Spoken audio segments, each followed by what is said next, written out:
E siamo alla fine di questo bellissimo libro, leggerò alcune righe anche questa mattina prima di presentare gli ospiti. Questa mamma Teresa che è riuscita a trovare le spoglie del figlio adorato Anadage, che lo riporta a casa senza sapere lingue, senza sapere strade, mezzi di trasporto, nonostante il marito, ecco la diversità tra la sensibilità femminile e maschile, sia il marito che i figli non volevano che partisse. Lei invece, per questo amore grande di questo figlio, è partita, se ne è infischiata di tutti e ha detto io devo riportarlo a casa, e c'è riuscita. Teresa, grazie alle sue esperienze in Germania, agli incontri con queste persone che a loro volta, motivate da una profonda compassione, la aiutarono e la guidarono nella sua ricerca. Ci insegna che perdonare è facile, se si è umili e spinti da un amore verso il prossimo.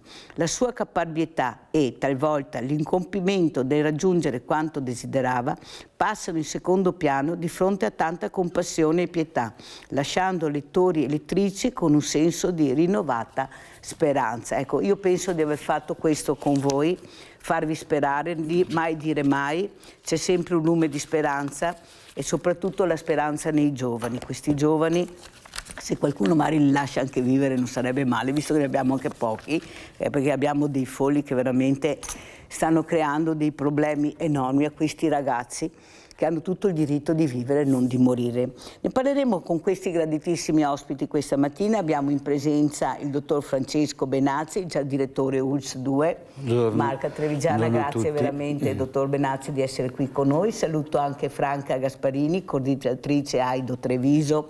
Capite l'importanza anche della donazione, forse ne parliamo, ma ne parliamo forse poco e dobbiamo cercare di aiutare le donazioni, anche se dicono che almeno qui da noi le cose vanno abbastanza bene. Mai dire mai e mai dire bene, dice Mirella, bisogna sempre migliorarci.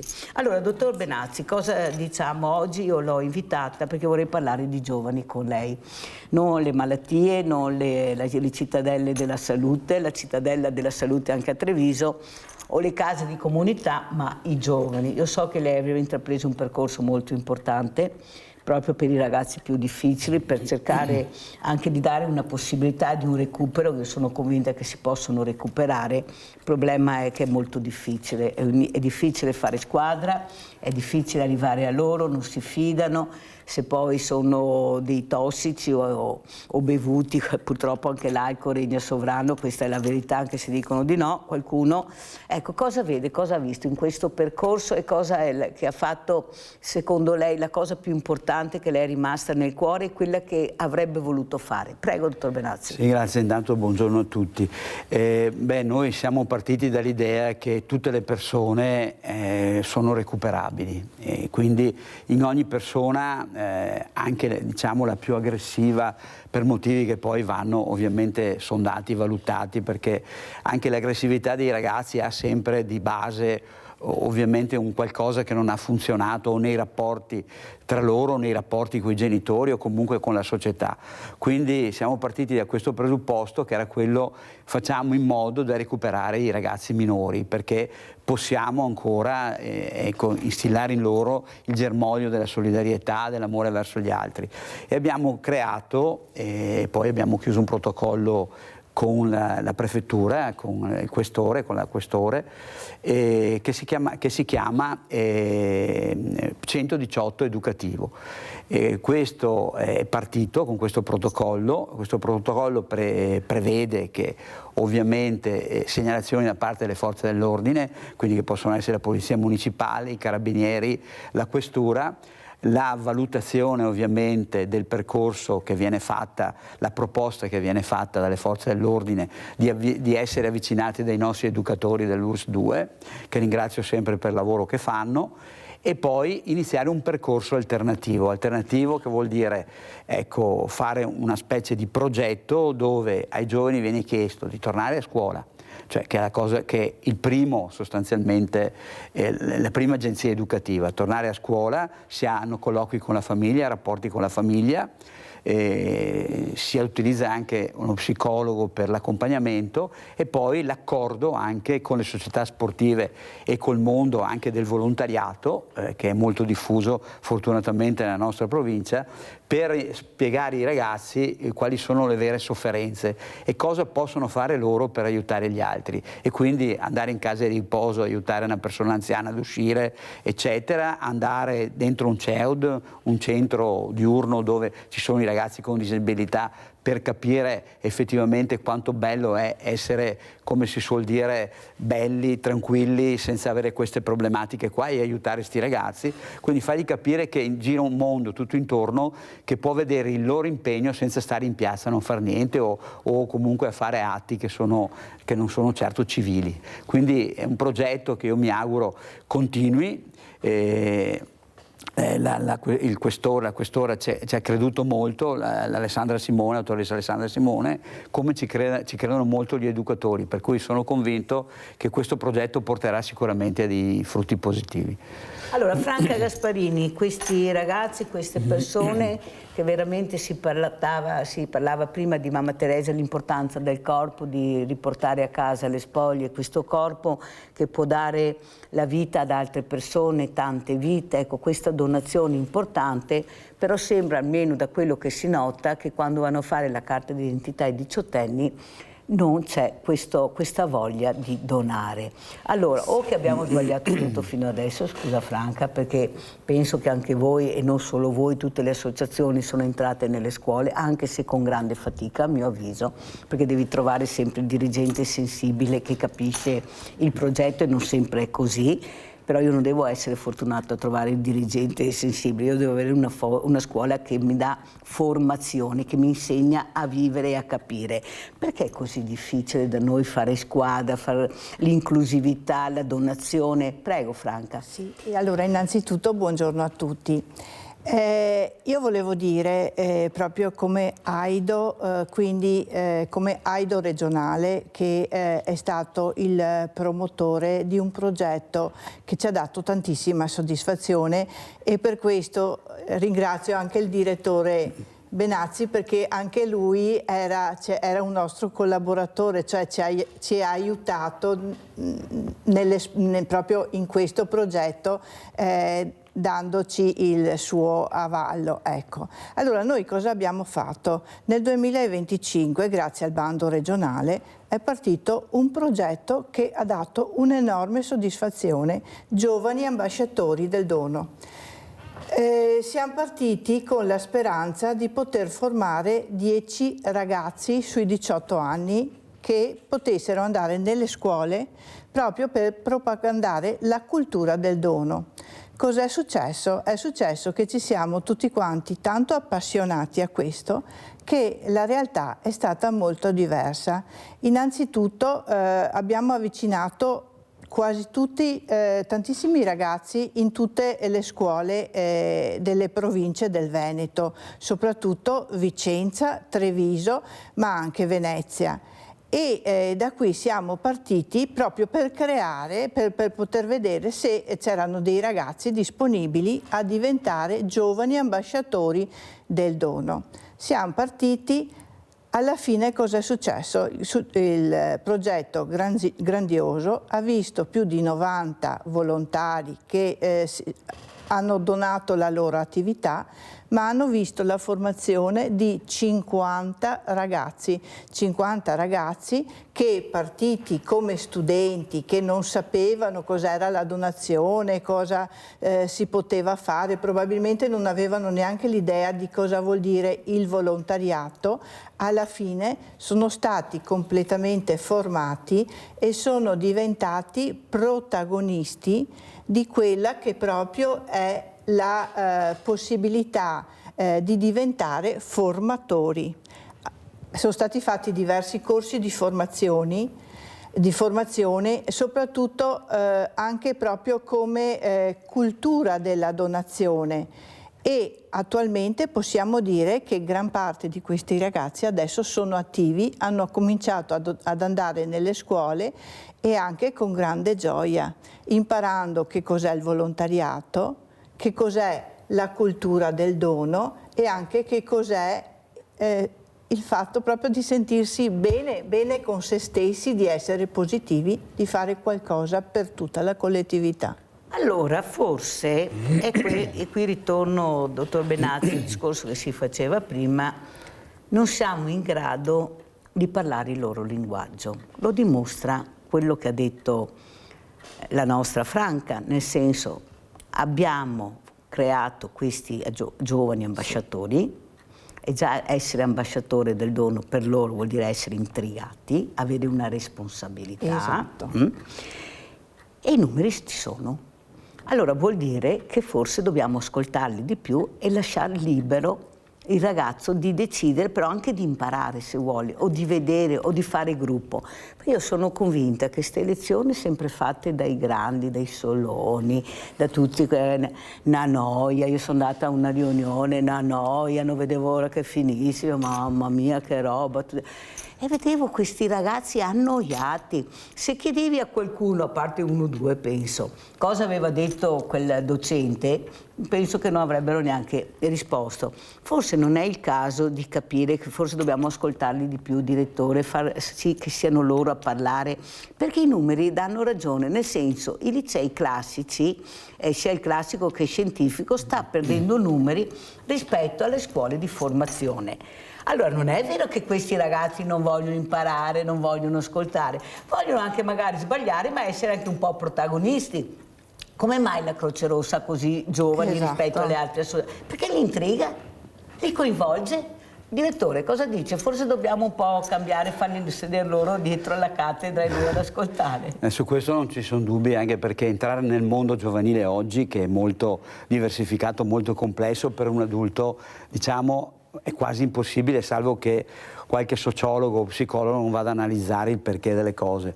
Quindi oggi più che mai, quando parliamo di educazione, l'educazione si fa tra pari, quindi bisogna formare, come si suol dire, i formatori. Sì. Quindi utilizzare, diciamo, la formazione verso un gruppo di ragazzi che a loro volta poi formano i loro coetanei. Difatti il problema proprio delle problematiche giovanili è creare questi. L'ideale sarebbe creare questi gruppi tra pari in modo tale che chi vive la vita in un modo diverso la porta a coloro che sono in un momento di difficoltà. Questa sarebbe la cosa più importante, però questo vuol dire creare una rete importante, come diceva lei, con la scuola, che io continuo a ribadire è la prima agenzia insieme alla famiglia, e poi col resto del mondo. Io credo che sia importante per i ragazzi, come dice lei giustamente, la Croce Rossa, ma anche le altre croci, perché voglio dire Croce Azzurra, Croce Verde, è fatta di tanti giovani, perché i giovani hanno bisogno non solo di teoria, che ne sono pieni, perché la scuola ci insegna soprattutto teoria, hanno bisogno, ecco, di spendersi fisicamente, cioè di esserci. Quindi la logica di portarli subito a lavorare in questi mondi sicuramente dà maggiore soddisfazione a loro, perché vedono che tanti proclami che qualcuno fa poi si identificano invece nelle cose da fare, che è importante per i ragazzi, perché i ragazzi di fondo vogliono fare, cioè vogliono vedere dei risultati. Credo che questa sia la strada, cioè sempre più cercare di coinvolgerli, ma di farli operare, perché il mondo del volontariato ci insegna che alla fine uno accetta di fare il volontario perché dona qualcosa agli altri e non sta fermo in una sedia a fare proclami o a leggere, ecco, qualcosa. Credo che questo sia fondamentale, la chiave di volta, che mi pare però che si stiano ormai anche le istituzioni si stiano orientando in questo, è quella di farli ragionare tra pari. Allora eccoci qua Rinaldo, adesso vi do la parola, vai Rinaldo, Rinaldo da Venezia. Ciao Mirella, ciao. Buongiorno a tutti gli ospiti. Saluto il professor Benazzi, che Benazzi. Sì. Volevo dire, ieri ho visto la finale della tua trasmissione che ti sembrava dal signor Mauro, e volevo dirgli al signor Mauro, caro signor Mauro, finché ti sei con Mirella, ti vedrà che Mirella una situazione partì, una soluzione la trova, ti si in buone mani. E dopo volevo dirti che auguro tanto bene, perché ti dà una famiglia speciale. Tu ti sei così, non ti hai nessuna preoccupazione, ti auguro tutto il ben possibile. E adesso vi dico a Benati, caro Benati, tu sei una brava persona, perché so quello che ti fa, quello che ti ha fatto, che ti sei a lui, e chi sia la persona giusta per cercare di risolvere questi problemi. Però viviamo su un'era sbagliata e a colpa nostra che dobbiamo essere questi fiori. Al finito al quanto sbandai 30 anni, 40 anni che non insegniamo più l'educazione a casa. Una volta che venivo vecchio non trovevo neanche il coraggio di destentarti se non si sentava più. A scuola si assemi in piedi e veniva la maestra, che la maestra all'epoca mia aveva più fame di mia qualità. Cosa vuol dire? Vuol dire che io perso la sensibilità e la verità, lo sa benissimo, deve vivere a contatto con questi fiori. Questi ragazzi non hanno bisogno dei psicologi, di questura, di poesia, dell'esercito. Ha bisogno di dare la possibilità che impara, io crescendo, i fiori giovani sono come un albero, i cresce magari storti, inutili ma dà bei frutti. Cosa vuol dire? Vuol dire che tutto quello che secondo me fanno gli altri adesso per cercare di portarli sulla retta via, è sbagliato, perché gli esempi che avremo anche dalla televisione nostra, che fa schifo la televisione italiana, che non ti vedi cosa che ne facciamo vedere che bisogna avere scarpe firmabili, non vediamo valori, non vediamo trasmissioni che ne danno un valore a questi fiori se non lo ha dato papà e sua mamma. Se hanno genitori come me che lavorano con i matti per tirare su 7 fiori, va bene. Se no adesso i giovani, anche chi abbia 40-50 anni, non gli interessa niente perché gli amanti, gli va a mangiare fuori. Rinaldo, taglia, se no fermo tutta la trasmissione. Vai. Ciao Mirella, buongiorno ai tuoi ospiti. Ciao Rinaldo, Buongiorno, caro, grazie anche perché quello che dici è vero, la sono verità. riflessioni che fanno riflettere, però andiamo a vedere questa indagine che ha fatto proprio già direttore Francesco Benazzi per quanto riguarda gli stupefacenti e capire cosa sta succedendo.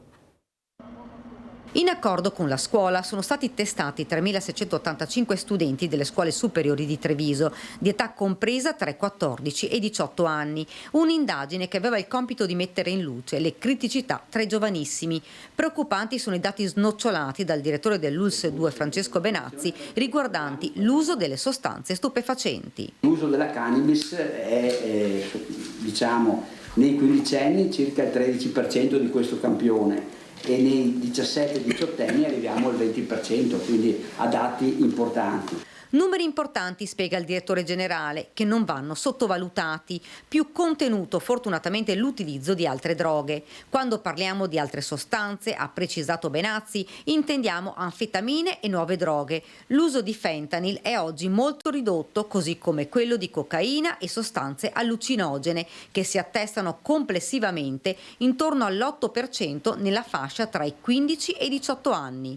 Ma accanto al tema delle dipendenze emerge il disagio legato all'isolamento dei ragazzi e l'uso continuo delle tecnologie, un'altra delle criticità che non vanno assolutamente trascurate. Il fatto che questi ragazzi spesso e volentieri sono da soli davanti al computer e quindi c'è molta, come dire, anche problematica che si lega al bullismo fatto tramite Facebook, tramite queste diciamo tramite internet eccetera, quindi anche su questo dovremo lavorare perché dobbiamo fare in modo che i ragazzi non si isolino ma che stiano in gruppo, che lavorino in gruppo e quindi questo è un grosso lavoro che faremo con le scuole. Dunque non solo droghe ma anche bullismo online, c'è molto da lavorare, ha terminato Benazzi, con le scuole ma anche con le famiglie.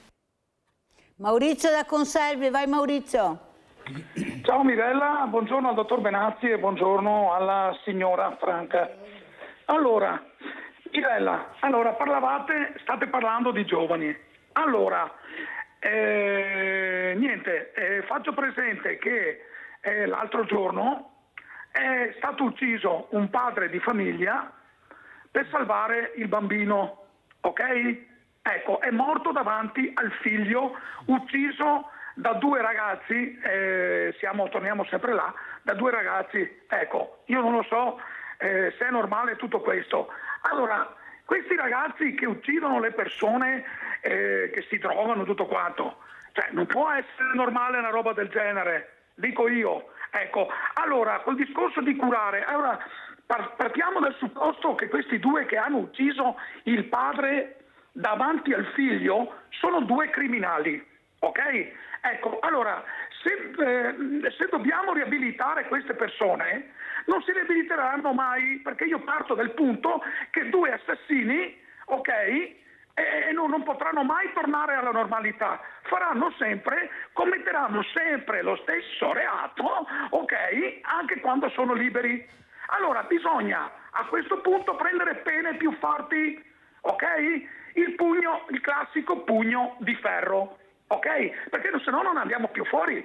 Ecco, diamo la possibilità a queste persone, di riabilitarsi e tutto quanto, e dopo quando vengono fuori commettono lo stesso reato, si drogano, ammazzano e avanti così. Bisogna prendere delle posizioni, ma allora io dico, le famiglie in questo caso, dove sono i genitori? Datemi una risposta, buona giornata. Ciao Maurizio, prego, dottor Benazzi. Sì, lei ha toccato il punto fondamentale, le famiglie dove sono, perché il problema vero ovviamente, anche se non è associabile, perché non è detto, ci sono famiglie che sono famiglie normali, famiglie che lavorano, che condividono, parlano con i figli e hanno la sfortuna di magari che il proprio ragazzo frequenta gruppi di ragazzi che hanno ovviamente un'indole più violenta. Io credo che molto abbiano rovinato tutti i film che noi vediamo in televisione, che di fatto se uno apre la TV ed è un minore e comincia a guardare alla sera alle 21 i film che sono in programmazione in generale nelle reti, sono tutti film che insegnano l'aggressione, la violenza, la vendetta. Io faccio fatica a vedere dei film dove si parli d'amore, si parli di solidarietà, che facciano vedere qualche film dove c'è il recupero di qualche ragazzo, aiuto agli anziani, un film che possa instillare nella mente dei ragazzi amore. Sono tutti film che sono altamente violenti e che portano a rispondere magari a uno sgarbo con l'aggressività fisica, e quindi questo incide soprattutto in un minore che si sta formando a livello educativo, a livello psicologico negli anni che vanno dai 10 anni fino ai 15-16 anni. Bisogna lavorare con le famiglie, però è anche vero che le famiglie spesso devono lavorare entrambi i genitori, perché chiaramente, lei lo sa meglio di me, la situazione ci porta a lavorare entrambe nella coppia, tutti e due, marito e moglie, perché altrimenti è difficile chiaramente riuscire a pagare un mutuo, pagare l'affitto, vivere decentemente, mandare i figli a scuola, eccetera.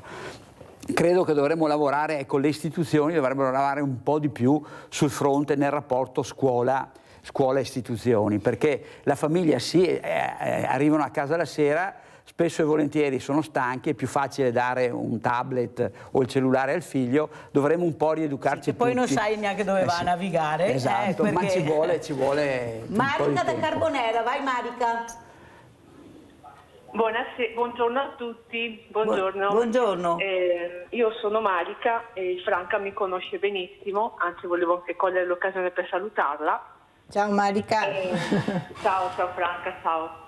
Niente, io volevo dire un attimo che sono anch'io una mamma sola con una figlia adolescente e Franca mi conosce benissimo, finché sa la mia situazione. Dunque, io credo che sia sbagliata anche una legge. La legge è quella di punire dai 14 anni, se non sbaglio, in su. Secondo me bisognerebbe cambiare anche questa, perché vediamo che negli ultimi casi il ragazzino che ha coltellato il professore si è difeso dicendo tanto io non sono un ragazzo punibile. Secondo voi è giusto questo mio discorso oppure no? Perché così magari volevo che un consiglio, essendo una mamma giovane, da sola e con una figlia di 18 anni da tenere, ripeto, da sola, non è che sia molto facile. Io faccio il possibile per crescerla bene, però purtroppo tante volte magari sono anche assente, essendo che devo lavorare. Io sono pienamente d'accordo che con il discorso che ha detto il professore, il tutto parte dalla famiglia, ma tante situazioni come la mia è tanto difficile al giorno d'oggi.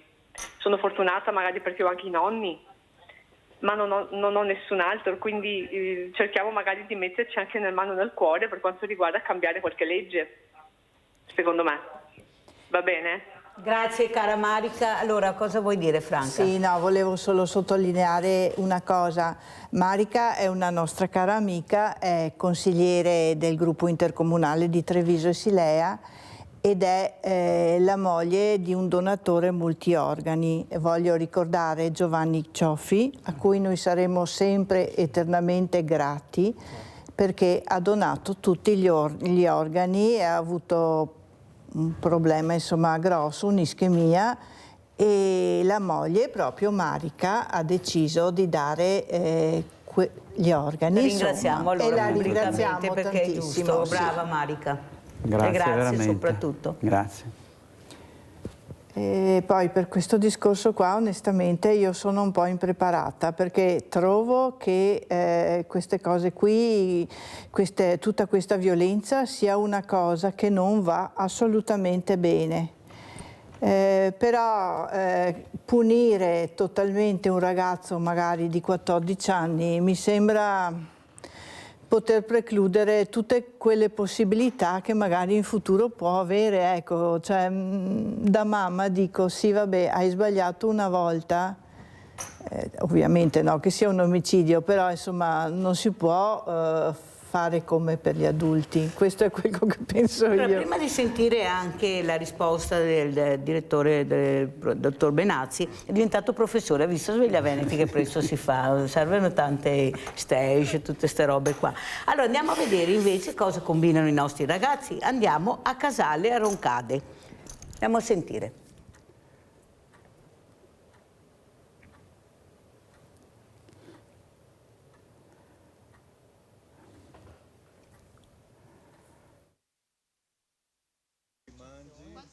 Cartelli divelti, rifiuti abbandonati, bottiglie rotte, weekend di vandalismi tra Roncade e Casale sul Sile, protagonisti giovanissimi. Nel primo comune è toccato al sindaco Marco Donadel domenica mattina armarsi di guanti e sacchetti presi in prestito dal vicino bar per ripulire il parchetto sulle rive del Musestre e dai rifiuti abbandonati tra le giostrine dei bimbi sabato sera da alcuni minori. Bottiglie rotte, sì, bottiglie di birra, di amari, rotte in mezzo all'erba, quindi pericoloso per i bambini. Abbiamo un parco che avrà 20 cestini, sono mezzi vuoti, utilizzateli, io non dico che non dovete trovarvi a fare festa. Divelta anche l'asse di una panchina, poco più in là invece qualcuno ha persino defecato sotto la siepe. E questi ragazzi che si recano al supermercato, fanno la spesa, comprano da mangiare, da bere, e poi vengono qui, lasciano tutto per terra, se fanno la stessa cosa anche a casa loro. La mia più che rabbia è delusione, perché non si riesce a capire, viviamo in un periodo storico dove si parla di ambiente, di sostenibilità, di rispetto per la natura e otteniamo l'effetto opposto. Il parco è oggetto di un progetto di riqualificazione con nuova illuminazione, videosorveglianza, percorsi pedonali, ma serve la coscienza del rispetto, evidenzia il primo cittadino. E appena qualche giorno fa altri vandalismi ai danni dei bagni nei cimiteri di Roncade e Biancade, chiusi dal sindaco proprio dopo alcuni episodi simili e riaperti su richiesta dei cittadini. Mi lasciavano i rubinetti aperti, avevano rotto i portasalviette, insomma dei gesti inqualificabili che poi ovviamente i cittadini mi hanno segnalato e adesso sarò costretto a richiudere. A Casale sul Sile invece, in occasione della festa dell'8ª di Pasqua, sabato sera dei ragazzini hanno preso di mira i totem posizionati lungo il Sile con la storia dei Burci. Trovo strano che abbiano piegato perché ci vuole forza. Forse sono saliti sopra, non so. Proprio per il timore, come accaduto in passato, che gruppi di ragazzini si ritrovassero a Casale in occasione della sagra, la prima della Marca, per creare disordini, la sindaca Golisciani aveva predisposto un potenziamento dei servizi della polizia locale anche in orario serale fino alle 22. Attenzione a questi atti che, ricordo sempre, sono soldi pubblici che noi mettiamo, è il bene della comunità. Quello che noi possiamo mettere in atto lo abbiamo messo in nato, questo è un caso isolato. Quello che chiediamo è ai ragazzi di venire sì a Casale, perché è una bella sagra, la sagra è uno spazio di convivialità, c'è il buon cibo, c'è la musica, c'è il divertimento, e di divertirsi in maniera responsabile. Sul disagio giovanile, che spesso sfocia anche in forme di violenza, interviene da Padova il sindaco di Treviso. Io sarei, dice Conte, per rendere obbligatorio lo sport e il volontariato a partire dai più piccoli. A vedere per esempio le scuole aperte al mattino e chiuse al pomeriggio è un grande peccato. Se fossero aperte anche il pomeriggio, con all'interno gli studenti, quindi protetti all'interno di luoghi valoriali, credo che questo ci aiuterebbe un po' di più a prevenire certi episodi. Sono degli imbecilli, degli ignoranti, è gente che non ha il minimo sentimento per il bene pubblico. Dopo le scritte fuori dalle scuole o sul muro del cimitero di Santa Bona, nuovo vandalismo a Treviso, stavolta alla sede dei servizi sociali. Non usa mezzi termini l'assessore Zampese, arrabbiato verso i responsabili. Bimbi strappati alla famiglia, crimine nazista. 6 figli sono dello Stato. Alcune delle frasi con spray rosso lasciate sui muri. Un ulteriore sfregio il fatto che nel mirino sia finita proprio la sede di Via Cadore. È un ulteriore disprezzo proprio per quanto riguarda quello che noi facciamo ogni giorno con il sacrificio, con l'assessore Pesarollo, la lotta alla marginalità. Episodio simile nelle stesse ore anche a Vasto, dove sono state vandalizzate chiese, scuole ed edifici pubblici con scritte offensive e minacce riconducibili all'area Novax. Come qui anche a Treviso, frasi contro alcuni magistrati della giustizia minorile. La polizia locale sta analizzando le immagini delle telecamere per individuare i responsabili. Per loro scatterà una denuncia, oltre alla richiesta di risarcimento danni, quantificati dai tecnici delle manutenzioni comunali in circa 10.000 euro. È consistente e si sarebbero potuti spendere in miglior modo. Allora, dottor Benazzi, come commenta? Ecco, abbiamo anche fatto degli esempi sia positivi che negativi per capire come cercare di trovare la quadra, si diceva una volta, e cercare veramente di capire chi sono, cosa fanno tutto il giorno e da dove provengono. Prego. Ho visto qui queste situazioni che purtroppo stanno anche dilagando, imbrattamenti di muri, minacce anche a ragazzi che sono positivi, che cercano di aiutarli per uscire dal branco, da questo gruppo di ragazzi. Ma credo che sempre di più, ovviamente io continuo a ribadire, l'agenzia educativa primaria è la famiglia. Quindi bisogna sempre di più coinvolgere la famiglia e rendere edotta la famiglia sull'atteggiamento dei figli. Solo chi ha la patria potestà può intervenire anche in modo abbastanza coercitivo nei confronti dei propri figli. Credo che bisogna lavorare anche in tal senso e contemporaneamente cercare di lavorare in sinergia. Continuo a dirlo perché un minorenne, un ragazzino di 12, 13, 14 anni, io resto sempre dell'avviso, è recuperabile. Forse va anche cambiata la normativa, perché bisogna anche, esistono le case famiglia, esistono ovviamente altre situazioni protette. Questi ragazzi, forse privandoli un attimo della libertà in una situazione protetta, che non è certamente un carcere, ma sono delle comunità, forse questi ragazzi potranno anche, come dire, essere recuperati. Noi abbiamo diverse comunità in provincia di Treviso che oggi trattano le dipendenze, solo le dipendenze.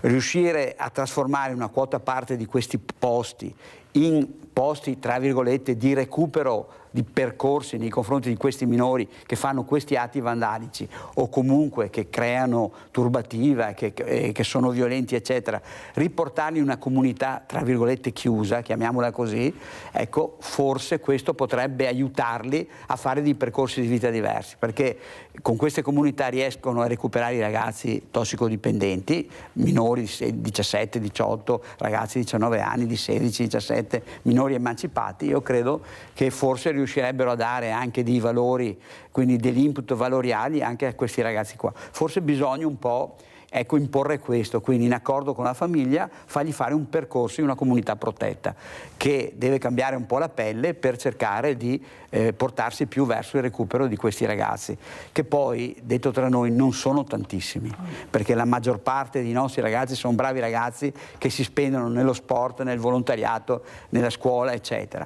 Sono un gruppo minore, purtroppo il detto che fa più rumore è chiaramente un albero che è una foresta che cresce, che cade, quindi un albero che cade, una foresta che cresce. Questa è la situazione, un gruppo di ragazzi minoritario che condiziona l'opinione pubblica, perché sono quelli che fanno, mi passi il termine, casino. Forse questi vanno portati in comunità protette e già là si sentono che devono cambiare vita, perché non è il carcere, perché io spesso e volentieri nel carcere, chi va nel carcere, ha ragione la signora che diceva che magari non vengono riabilitati, perché trovano dentro delinquenti, trovano magari delinquenti più vecchi di loro che reiterano spesso e volentieri, ecco, i reati. Quindi è preferibile una comunità dove si trovano altri ragazzi che devono fare lo stesso percorso, ma hanno degli educatori e magari ragazzi un po' più vecchi di loro che stanno facendo questo percorso di recupero. Secondo me la strada per questi è solo questa. Per gli altri si deve lavorare nella comunità, si deve lavorare con le famiglie, perché non possiamo perdere i giovani, perché voglio dire, già c'è tanta violenza. Se gettiamo le armi e decidiamo che non vanno recuperati, credo che avremo una società solo violenta, e questo non possiamo permettercelo. Però Marica ha detto una cosa importante. Ha detto che bisogna cambiare qualcosa, e sono le leggi. Dove è scritto che un minore può girare tranquillamente e fare quello che vuole? Ma dove è scritto? Dove è scritto che questo esce di casa e dice vado fuoco al capannone, rompo tutte le giostrine? Ma dove è scritto? Il minore va tutelato, tanto è vero, ma pensate veramente, la politica, se veramente facesse un passo indietro e capisse dove ha sbagliato e riprendere. Se una mamma trova lavoro di sera, ok? Non può andare a lavorare se è minore, perché deve avere qualcuno che sta a casa col minore. Allora io mi domando, ma avete fatto i ragionamenti giusti o vi è sfuggito qualcosa? Allora questo minore, quando finisce la scuola, deve assolutamente essere integrato con le attività sportive, perché le comunità, sappiamo benissimo i numeri che ci sono, direttore. Lo sa? Sì, sì. Ecco, non abbiamo le strutture, non abbiamo neppure numeri da accogliere tutto questo disastro che c'è in giro. Non sarà neanche tanto, ma sono dei numeri che non riescono a entrare nelle comunità. Allora io ho associazioni di volontariato sportive, lei lo sa perché l'ho detto anche in prefettura, dove accoglierebbero questi ragazzi gratuitamente a fare dello sport. Pensate che qualcuno abbia fatto una telefonata, qualcosa per vedere? Zero. Sembra quasi, dottor Benazzi, che questo sistema vada bene a qualcuno, perché l'ha detto anche lei, i numeri sono pochi rispetto a quelli veramente bravi. Abbiamo un mondo del volontariato con professionisti, no, buttati là, con professionisti seri, che potrebbero accogliere, eppure nessuno si fa avanti. Ognuno nel proprio orticello, tutti zitti, me li mettiamo nelle RSA con l'anziano, poi trovo l'anziano da una parte, il ragazzino, dottor Benazzi sorride, ma sa che a Mirella dice la verità, io scusa cosa ho fatto qua? Ecco, invece magari di vederli magari nelle cucine, oppure dove devono veramente lavorare, perché il problema è che abbiamo anche bisogno di numeri, di personale, e non lo abbiamo. Non lo abbiamo. Allora cerchiamo un po' di sfruttare questo mondo del volontariato, capire, l'ho detto anche al presidente Stefani che ho avuto ospite in trasmissione, di vedere chi siamo, cosa facciamo e chi può accogliere. Perché se facciamo sempre il solito minestrone, tutti facciamo tutto, tutti siamo, alla fine ci ritroviamo in queste condizioni. Ma possiamo continuare così? E se la famiglia non ha soldi, chi paga? Noi?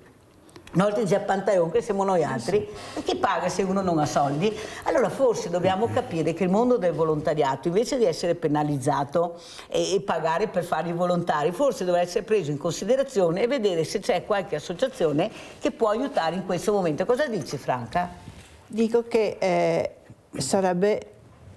Allora, in questo momento sarebbe una cosa bellissima, tant'è vero che stavo così valutando tra me il fatto proprio di poter magari entrare in queste comunità, noi volontari, e magari seminare qualcosa, cominciare a dire... Come hai fatto con gli ambasciatori, no? Cominciare pian pianino, si entra in punta di piede e poi un po' alla volta creare una rete, creare un qualcosa. Potrebbe essere una grande idea. Liliana da Portogruaro, vai Liliana. Liliana? Pronto? Allora, in attesa di collegarci con Liliana, direttore, cosa dice lei? Lei è stato sul pezzo, è sul pezzo da tanti anni e sta cercando anche lei, però bisogna fare squadra, non c'è niente da fare.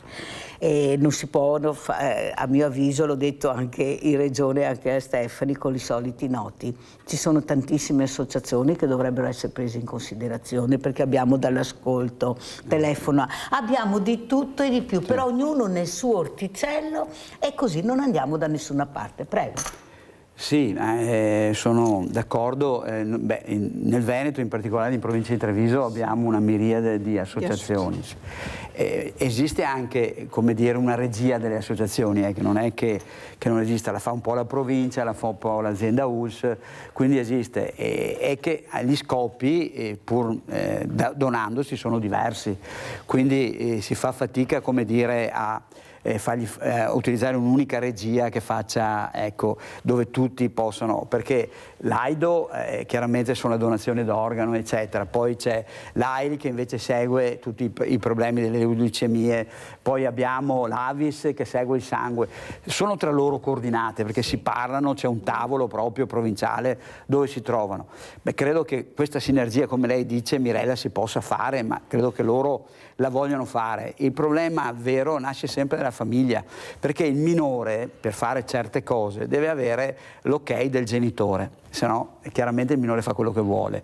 Quindi anche la scuola, se deve agire su un minore, deve sempre chiedere al genitore se può fare questo, se può fare quello, dalla gita scolastica a qualsiasi altra attività che sia extrascolastica, perché andare a scuola è un obbligo di legge, per cui, ma qualsiasi attività extrascolastica la deve concertare con i genitori. Allora credo che noi dovremmo sempre più lavorare, trattasi di minori chiaramente non emancipati, sempre di più con la famiglia, per convincere la famiglia a far fare ai figli determinate cose, e allora dopo là dire al figlio: beh, tu che hai 14 anni, 15 anni, invece di fare lo stupidetto in piazza e fare il cretinetto facendo battute, rovinando, emulando i cretini che fanno tutti questi vandalismi, perché non vai un po' all'AIDO con loro a parlare un po' di donazione d'organi, a capire cosa vuol dire donare l'organo, a vuol dire cosa significa dare un organo e far vivere un'altra persona, perché poi il concetto è questo, cioè da una vita che si spegne, che è un grande dono d'amore, a una vita che viene riattivata. Ecco che questo ragazzo può diventare anche una risorsa, no? Ah, sicuramente. Non un problema, noi non dobbiamo vedere come problemi, ma farli diventare delle risorse. Gianfranco Valeri che ha fregato Liliana da Portogruaro, vai Gianfranco. Sì, buongiorno signora Mirella. Buongiorno. Ai suoi ospiti. Ecco, ringrazio il dottor Benazzi perché per quando lei è stato direttore dell'UCO numero 2 per tutto quello che ha fatto per noi. Grazie. Perché è stato un grande direttore. Grazie, è troppo buono, grande, diciamo, grosso perché so bello grosso. È stagno, dice a Treviso, è stagno. Grosso, i miei 86 e chi, tutti. Prego Gianfranco. Dottor Benazzi, quello che lei ha detto sui ragazzi sono perfettamente d'accordo. Si immagini che io posso dare la mia testimonianza. Io sono entrato in servizio negli anni 70, prima ero come carabiniere, poi sono passato nella polizia locale. Fino agli anni 2000, cioè vuol dire 30 anni, i genitori venivano in ufficio, mi trovavano, mi fermavano: come si comporta mio figlio? Guardi, mi raccomando, le dica, venga a dirci, negli anni 2000 ho visto una trasformazione pazzesca. Sono spariti gli oratori, quasi di tutti sono spariti. E poi i genitori, se io facevo un'osservazione al genitore, io poi sono andato in pensione nel 2012, ma se facevo un'osservazione al genitore, una piccola contraddizione, veniva fuori il pandemonio.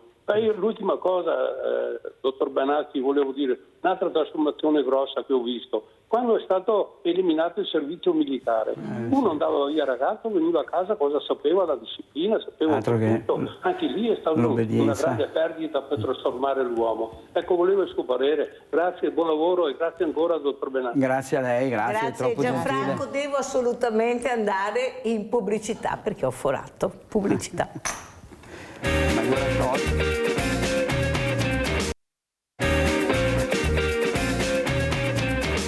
C'è ben poco da aggiungere, credo, a quello che è già stato detto, e il mio intervento rischierebbe di rovinare anche l'emozione che si è creata. Per me oggi è difficile trattenere l'emozione, perché appena sono arrivato ho visto che comunque i protagonisti delle 10 foto, non tutti, me ne mancano 2 o 3 forse, ma il resto sono tutti amici che conosco da anni, e quindi conosco anche la storia che c'è dietro, e quindi oggi per me è una giornata davvero emozionante, perché ritrovarvi qua tutti è proprio bello.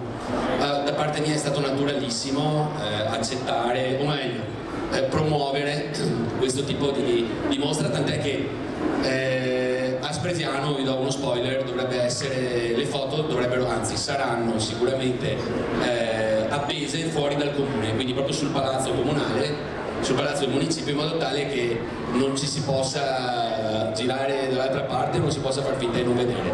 Io credo che non ci sia niente di più bello e di più naturale. L'idea di Enrico poi è stupenda, perché è vero che con i ritratti si sentono molte più parole di quelle che magari diciamo a voce, e di sicuro sono molto più pure. 11 volti, 11 sguardi, con il loro nome, il loro sorriso e in filigrana la loro storia. Sono quelli di altrettante persone immortalate dall'obiettivo del fotografo trevigiano Enrico Colussi. Il progetto itinerante Io ci sono è ospitato fino al 25 aprile sulle mura del municipio di Spresiano. Vogliamo fare una mostra in esterno, raccontare la disabilità, raccontare anche le fragilità che tutti noi abbiamo, e fare una mostra in esterno con questi ritratti in primissimo piano che raccontano delle persone. L'iniziativa è promossa dall'associazione La Voce di Lisa, che è uno dei volti scelti per questi intensi primi piani. Lisa usa la lingua dei segni e la sua voce deve essere uno strumento per far arrivare il messaggio di un sorriso, un messaggio di incontraci, inizia a parlare e costruire insieme. La forza delle persone è nella loro singolarità. Ogni ritratto racconta attraverso il volto un'espressività, una storia, un momento della loro espressione. Perché c'è solitudine e non ci piace, perché si può stare insieme, si può costruire, si può lavorare insieme e si possono avere delle possibilità insieme. La mostra sarà esposta anche in altre città nei prossimi mesi, sempre con l'obiettivo di dare voce a chi di solito non ne ha. Quando mi vedo immortalata là, ci sono dei tratti in cui mi riconosco, dei tratti in cui mi fanno vedere il lato più intimo di me stessa, perché gli occhi sono lo specchio dell'animo. Chiara si racconta anche in un libro autobiografico, accompagnata dal peluche Champion. Sì, ho scritto questo libro, devo ringraziare Mirella che mi ha dato la possibilità di partecipare in questa mostra itinerante e di presentare il libro a tutti gli inizi delle mostre dove ci sposteremo. Nel libro racconto la mia storia con l'epilessia e lui praticamente è un fedelissimo, nel senso che se sto male lo adagio e ci metto la testa sopra e lui mi protegge. Allora Franca, so che volevi aggiungere qualcosa, poi sentiamo anche il dottor Benazzi che risponderà al nostro Gianfranco Valeri da Cessalto. Allora, io sento tanta gratitudine in queste cose. Ho avuto la fortuna di conoscere, di vedere anche proprio a Silea lo scorso anno, no, che c'è stato il Festival delle Associazioni. Il villaggio, quindi lì abbiamo conosciuto la mamma di questi 3 bambini, Raffaella, e sono tante cose, cose grandi, cose che riempiono il cuore di tanto amore per il prossimo. Dicono tanta roba, dicono tanta roba, ecco. E cosa posso dire? Io posso dire che adesso oggi rappresento qua l'Aido, quindi noi siamo aperti a ogni tipo di esperienza, ci siamo e insomma... E chi vuole si faccia avanti, vero Franca? Esatto. Allora sentiamo come saluta Gianfranco Valeri e il dottor Benazzi e con quale messaggio ci saluta. Ma il tempo è finito, sì, è certo, volato. Intanto un grazie, e io condivido quello che ha detto, perché io ho fatto il militare, però anche il servizio civile, cioè ritornare almeno, non dico un anno, ma 6 mesi è una scelta. Uno può fare il servizio militare, ma uno può fare anche il servizio civile. Tutti e due sono altamente educativi, perché intanto uno mette ordine alla propria vita, capisce cosa sia importante, ecco, il dovere civico, quindi il rispetto degli altri, il rispetto di dove si vive, cosa si fa. Ecco, io istituirei le due cose obbligatoriamente, sia i 6 mesi di servizio civile, quindi obbligatorio, sia 6 mesi di servizio militare obbligatorio. Questo aiuterebbe molto a creare un senso civico ai nostri giovani, sicuramente. Gabriella da Mogliano, poi chiudiamo. Vai Gabriella. Buongiorno Mirella, grazie di tutto. Ha ragione il dottor Benazzi che bisognerebbe ritornare a fare servizio militare e in modo che loro far sì che puliscano dove sporcano, di farli lavorare un po'. Non metterli sulle comunità tranquilli e beati, perché ti imparino a riparare i malanni che fanno. E dopo volevo dirle, se sempre nei limiti del possibile, di prolungare le scuole, perché è troppo facile che qua in Italia a maggio o ai primi di giugno sia già finita la scuola, perché dopo fanno ancora più vandali. E invece se stanno dentro nelle scuole per un po' almeno sono corretti in un certo qual modo, che durassero almeno fino a luglio le scuole, perché ci sono tanti genitori che reclamano anche. Grazie tante e buona giornata. Ciao cara Gabriella, grazie a te per le parole. Allora chiudiamo e ringraziamo i nostri ospiti, ringraziamo il dottor Francesco Benazzi, già direttore ULSS 2, grazie anche a Franca Gasparini, coordinatrice AIDO Treviso ma anche regionale, se state con noi. Pubblicità. Eccoci.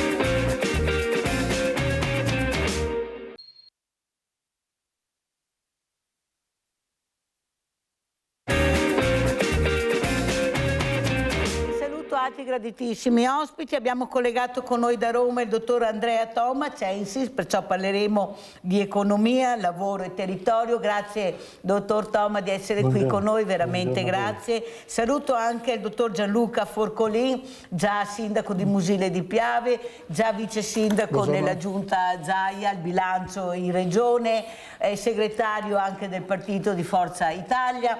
Allora, e poi saluto ancora Franca Gasparini che è rimasta con noi, coordinatrice AIDO Treviso anche regionale, perché l'importanza di parlare della donazione penso sia una cosa molto molto utile in un momento anche molto difficile. Allora, dottor Toma, cosa ci vuole dire? Cos'è che la preoccupa di più? Noi siamo molto preoccupati perché i conti non tornano. Lei sa che parla Mirella che ha un banco solidale come me, tantissime persone, e vediamo sempre più avvicinarci persone per bene. Non abbiamo delinquenti barboni ma abbiamo famiglie, e soprattutto quello che mi preoccupa di più, dottor Toma, sono i diversamente giovani, come li chiamo io. Non riescono più a curarsi, non riescono a sopravvivere, li stiamo facendo atterrare violentemente e non dolcemente come meriterebbero dopo tutto quello che hanno dato. Prego dottor Toma. Beh sì, diciamo che la situazione attuale non è delle migliori, ne abbiamo conosciute anche più critiche, però effettivamente in questo momento ci sono dei rischi molto, molto grandi a livello generale. Sappiamo benissimo che comunque quando si scatenano delle guerre, benché regionali, benché circoscritte da un'area particolare del pianeta, comunque producono tutta una serie di effetti a cascata, e il primo che abbiamo visto e che stiamo già vedendo naturalmente è quello del costo dell'energia, il costo dei combustibili, di tutto quello che in qualche modo consente la mobilità a livello generale.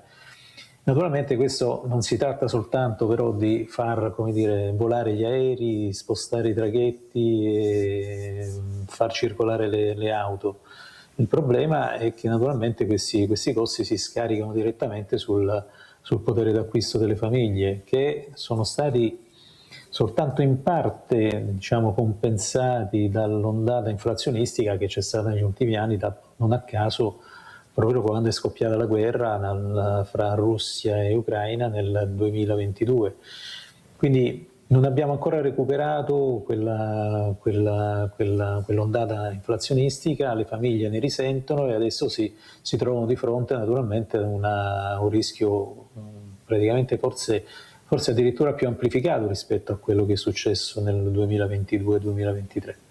E quindi da questo punto di vista naturalmente è come se stessimo assistendo a una sorta di shift verso il basso di tutte le opportunità delle famiglie, degli individui, ma del resto anche delle imprese, perché naturalmente anche da quel punto di vista il problema è centrato sul sistema produttivo e sulla capacità di contenere e compensare questi costi aggiuntivi che si stanno scatenando sull'attività delle imprese. Questo naturalmente ripeto, sono tutti effetti in qualche modo concatenati e avremo naturalmente nei prossimi mesi degli impatti sicuramente importanti. Fino a questo momento avevamo anche usufruito di un boom dell'occupazione, un'occupazione che era cresciuta molto negli ultimi anni, benché concentrata soprattutto nei segmenti più anziani dell'occupazione e naturalmente anche con contratti non pienamente a tempo indeterminato e quindi molto stabili. Diciamo che questo ciclo dell'occupazione crescente sta dando qualche segnale non completamente positivo degli ultimi mesi e forse sta, come dire, anche anticipando qualcosa che potrà avvenire nei prossimi mesi, il prossimo anno. Del resto anche le agenzie internazionali hanno già provveduto a ridurre un po' quello che era la stima sulla crescita del PIL dell'Italia, così come sta succedendo anche in altri paesi. Naturalmente l'Italia non è un caso isolato, l'Italia ha comunque degli aspetti strutturali abbastanza particolari, con un debito pubblico molto alto, un deficit che non scende sotto al 3% e quindi di conseguenza abbiamo dei fattori da tenere sotto osservazione e con una necessità di presidiare in maniera molto, molto attenta tutti i segnali positivi e negativi che vengono dall'esterno. Molto chiaro, dottore. Aspetti perché devo correre, perché purtroppo il tempo è tiranno, anche tanti ospiti. Dottor Forcolin, lei appunto è anche un libero professionista, ecco, sa fare i conti, è una cosa molto importante, non a caso è stato anche assessore al bilancio in regione, però i conti purtroppo non tornano, non c'è niente da fare. Chi sta bene, chi sta male invece va sempre peggio. Questo è il grande dramma. Ecco, la classe media è stata azzerata completamente, adesso abbiamo il povero e il ricco. Il problema è che il povero sono le nostre famiglie, i nostri operai, le persone che lavorano e non riescono veramente a superare questa crisi con gli stipendi che hanno, oppure i nostri nonni con le pensioni che hanno. Prego, dottor Forcolin. Sì, credo che il dottor Toma abbia fatto un quadro che è sufficientemente esaustivo della situazione anche geopolitica che poi si sta riproponendo anche a chilometro zero sui nostri territori, sul nostro sistema paese, per cui una difficoltà oggettiva soprattutto della classe media, perché le ripercussioni legate a queste guerre, a queste criticità poi hanno l'effetto non solo sulla mobilità ma anche sui consumi. Se pensiamo alla frutta e verdura, se pensiamo a quello che costa, tutto quello che consegue al trasporto su gomma per esempio, e quindi alle difficoltà che le aziende degli autotrasporti hanno, si traducono poi nei mercati rionali con la famiglia, il pensionato, la famosa signora Maria come la chiamo io, che tutti i giorni deve fare i conti col proprio bilancio familiare e che ha minor somme a disposizione a fine mese, che siano esse dettate da lavoro dipendente piuttosto che da pensione, e quindi c'è una riduzione di di quella che può essere la capacità di spesa, che si sta traducendo in questioni devastanti. Trump dal punto di vista politico, geopolitico, aveva detto è un dazio che dovremmo pagare, ma dura una settimana, 15 giorni sta cosa, non mi pare che ne stia azzeccando molte negli ultimi periodi, e quindi è questo che è preoccupante, perché poi parte sempre dalla testa un po' il ragionamento e a cascata arrivano i risultati, e quindi se questi effetti sono quelli che stiamo vedendo,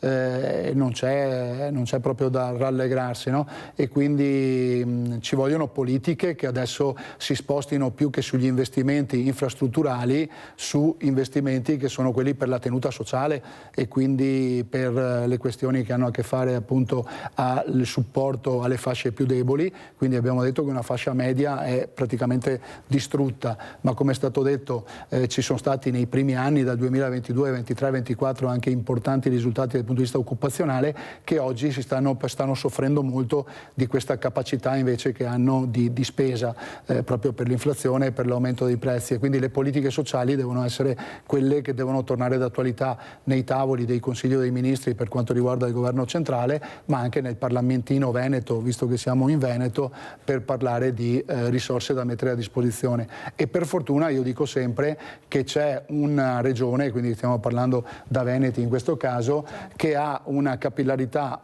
fondamentale e indispensabile, che è quella del volontariato sociale.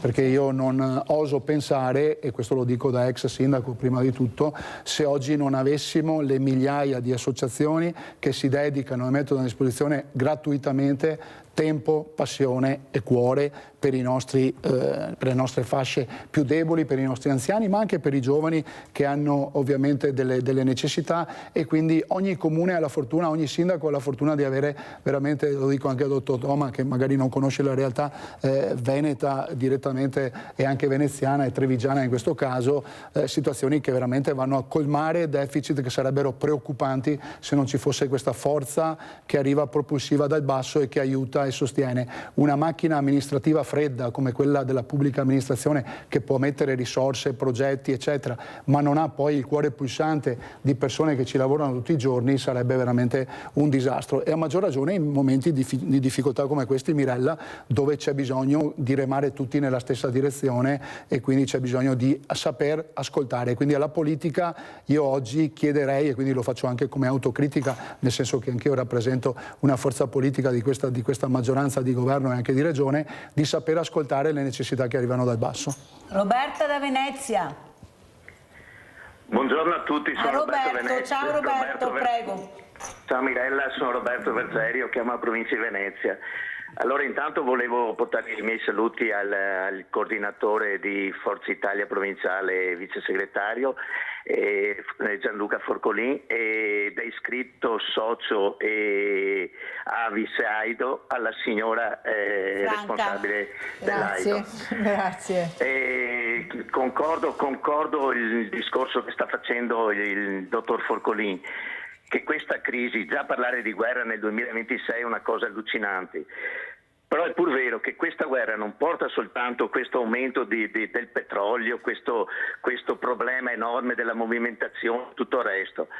Il problema soprattutto è stato che per decenni non è stato preso in considerazione un'alternativa con delle energie rinnovabili. Per l'ideologia o per qualsiasi altra cosa non è stato sviluppato queste nuove forme di energia. Noi siamo succube di questo petrolio che ci condiziona in qualsiasi modo. Non è soltanto parliamo del costo della verdura, ma parliamo anche del turismo, perché adesso il turismo, se uno deve fare un viaggio, fare qualcosa, deve non solo prenotare il viaggio, ma deve farci anche un'assicurazione per aver garantito il viaggio. Quindi è tutto un meccanismo che sta muovendosi, che è una cosa allucinante. Io spero che ci sia un cambiamento, che una forza moderata di centro, visto gli ultimi risultati che abbiamo avuto anche in Ungheria, porti un po' in cambiamento, capisci? perché spinte sia a destra sia a sinistra portano a dei disastri come abbiamo visti, e speriamo che una forza di centro come Forza Italia riesca a moderare e portare un risultato in questo Paese. Vi saluto tutti, grazie a Mirella, grazie alla sua ospite dell'Aido e grazie al dottor Forcolini. Grazie Roberto. Allora Franca, vuoi aggiungere qualcosa? Sì, voglio proprio aggiungere una cosa. Allora, sabato ho avuto la fortuna di partecipare a Feltre a un'assemblea provinciale della nostra Aido. Una persona trapiantata 2 volte ha sottolineato questo. Lui ha detto: siamo in guerra. Pensiamo a tutte quelle persone che sono in attesa di trapianto, perché la guerra non è solo il riflesso economico che abbiamo noi, ma ricordiamo che ci sono tante persone che sono in attesa di trapianto anche in Iran, anche a Gaza, anche quelle persone là non hanno più alcuna cura. Quindi prima, ecco, io lancio un appello. Per l'amor di Dio, siamo nel 2026, basta con queste cose qua. Ecco, io posso dire solo questo, non posso dire altro. Penso che veramente sia anche il pensiero del Papa. Io trovo inammissibile quello che è successo ieri, specialmente questo video che ha mandato, è una roba allucinante, sapendo i problemi che ci sono nel mondo, non solo da noi. Però, dottor Toma, non le sembra però che prima il dottor Forcolin ha parlato e ha usato la parola inflazione, però vicino alla parola inflazione fa rima con speculazione. Eppure questa speculazione, nonostante abbia nomi e cognomi, non si riesce a colpire. Queste persone si alzano la mattina e decidono il mercato. Noi ci troviamo, appunto, prima si parlava di benzina, gasolio, non si fa neppure in tempo a parlare che il giorno dopo ti ritrovi già i prezzi aumentati, ma così anche nei supermercati, nonostante, ecco, chi di dovere dice che le scorte c'erano. Allora, dottor Toma, non le sembra che la politica dovrebbe intervenire e capire che è un momento veramente drammatico per le famiglie, per le persone che ho detto prima, per queste persone diversamente agili che non possono neppure scappare, ecco, devono solo sperare che il missile non cada dove sono loro. Non le sembra che c'è qualcuno invece che specula infischiandosene di quella che è invece questa la bellezza di questo mondo, che ce ne sarebbe per tutti, cioè, è inutile che ce la giriamo. Questa speculazione che diventa sempre più forte a scapito di quelli invece che non riescono a combatterla. Prego. Allora, se parliamo in termini di speculazione, diciamo che è un concetto che in qualche modo prescinde anche da periodi critici come il nostro. Anche negli anni passati, guardando un po' retrospettivamente, si conferma almeno negli ultimi 20 anni, 25 anni, si conferma una cosa che lei ha detto in maniera molto chiara, cioè i ricchi diventano molto più ricchi e i poveri diventano sempre più poveri. E questo un po', se vogliamo un attimo fare appunto un'analisi un po' più generale, e anche dal punto di vista temporale, avere sotto osservazione, diciamo, un periodo piuttosto ampio, è proprio dall'inizio del secolo, è proprio dall'inizio del 2000, dal 2000 in poi, che si sono create le condizioni per questa divaricazione che c'è a livello sociale, fra chi ha e chi non ha, chi riesce ad avere sempre di più e chi non riesce ad avere neanche quello che in qualche modo gli consentirebbe una vita diciamo dignitosa, un lavoro dignitoso, eccetera. Ecco, questa divaricazione è partita più o meno dall'inizio del secolo. Poi ci sono state varie crisi, quella del 2008, ma proprio, ecco, se parliamo in termini di speculazione, alla fine quello che è successo nel 2008, quello che è successo anche negli altri, in maniera meno evidente, anche negli anni che si sono succeduti, è questo. Purtroppo il sistema è fondato su questo meccanismo qui, nel senso che comunque naturalmente domanda e offerta creano questa capacità di spostare valore da una parte all'altra, e quindi naturalmente chi ha meno potere contrattuale da questo punto di vista tende a perdere. Faccio un ragionamento molto, molto semplice. Se uno dovesse distribuire o comunque avere da una parte i profitti delle imprese, dall'altra i salari, per esempio l'Italia in questa redistribuzione è andata a penalizzare soprattutto i salari, quello naturalmente, come ho detto, si scarica sul potere d'acquisto, sulla capacità anche di farsi curare, per esempio, delle famiglie. Dall'altro invece stiamo assistendo a quelli che molti a queste persone che stanno facendo anche, come dire, da punto di riferimento quasi ideale, no? per alcuni, no? I grandi proprietari delle big tech in America, che hanno ormai livelli di ricchezza che non hanno paragoni nella storia, ma non soltanto negli ultimi anni, in assoluto non hanno mai avuto una ricchezza così. Ecco, tutta questa cosa qui naturalmente significa che negli ultimi anni c'è stata una concentrazione di ricchezza nelle mani di pochi e non c'è stato nessun meccanismo in grado di redistribuire questa ricchezza. Eppure, dottor Thomas, in India c'è una casta molto importante di persone molto ricche che versano ogni mese un tanto per aiutare i poveri. Forse non sarebbe mica male, invece di copiare gli ipermercati, i centri commerciali, copiare anche questa cosa semplicissima, che chi ha tanto denaro deve aiutare quello che ne ha meno. Cioè non mi sembra che sia una cosa così difficile, però noi, dottor Thomas, abbiamo passato 77 governi, perciò non è che possiamo sempre dare la colpa agli ultimi governi, però nessuno mai ha attaccato la casta dei ricchi. Basta vedere anche chi paga le tasse in Italia. Ecco, qui abbiamo anche il dottor Forcolin, che forse non può smentire quello che dice la Mirella. Il furbo riesce sempre a cavarsela, in qualche maniera ce la fa sempre. Invece quello che lavora e che veramente si vede prelevare le tasse direttamente senza tante storie sono sempre i soliti noti, e là si va a colpire sempre per primo. Quando lo Stato ha bisogno di soldi va a colpire il popolo che lavora. Perché in Italia quelli che non lavorano prendono soldi, quelli che lavorano ormai sono alla fame. Questa è la verità, è inutile che ce la giriamo. Tu vai dal fruttivendolo e minimo devi tirare fuori 50 euro, minimo, se ti va bene.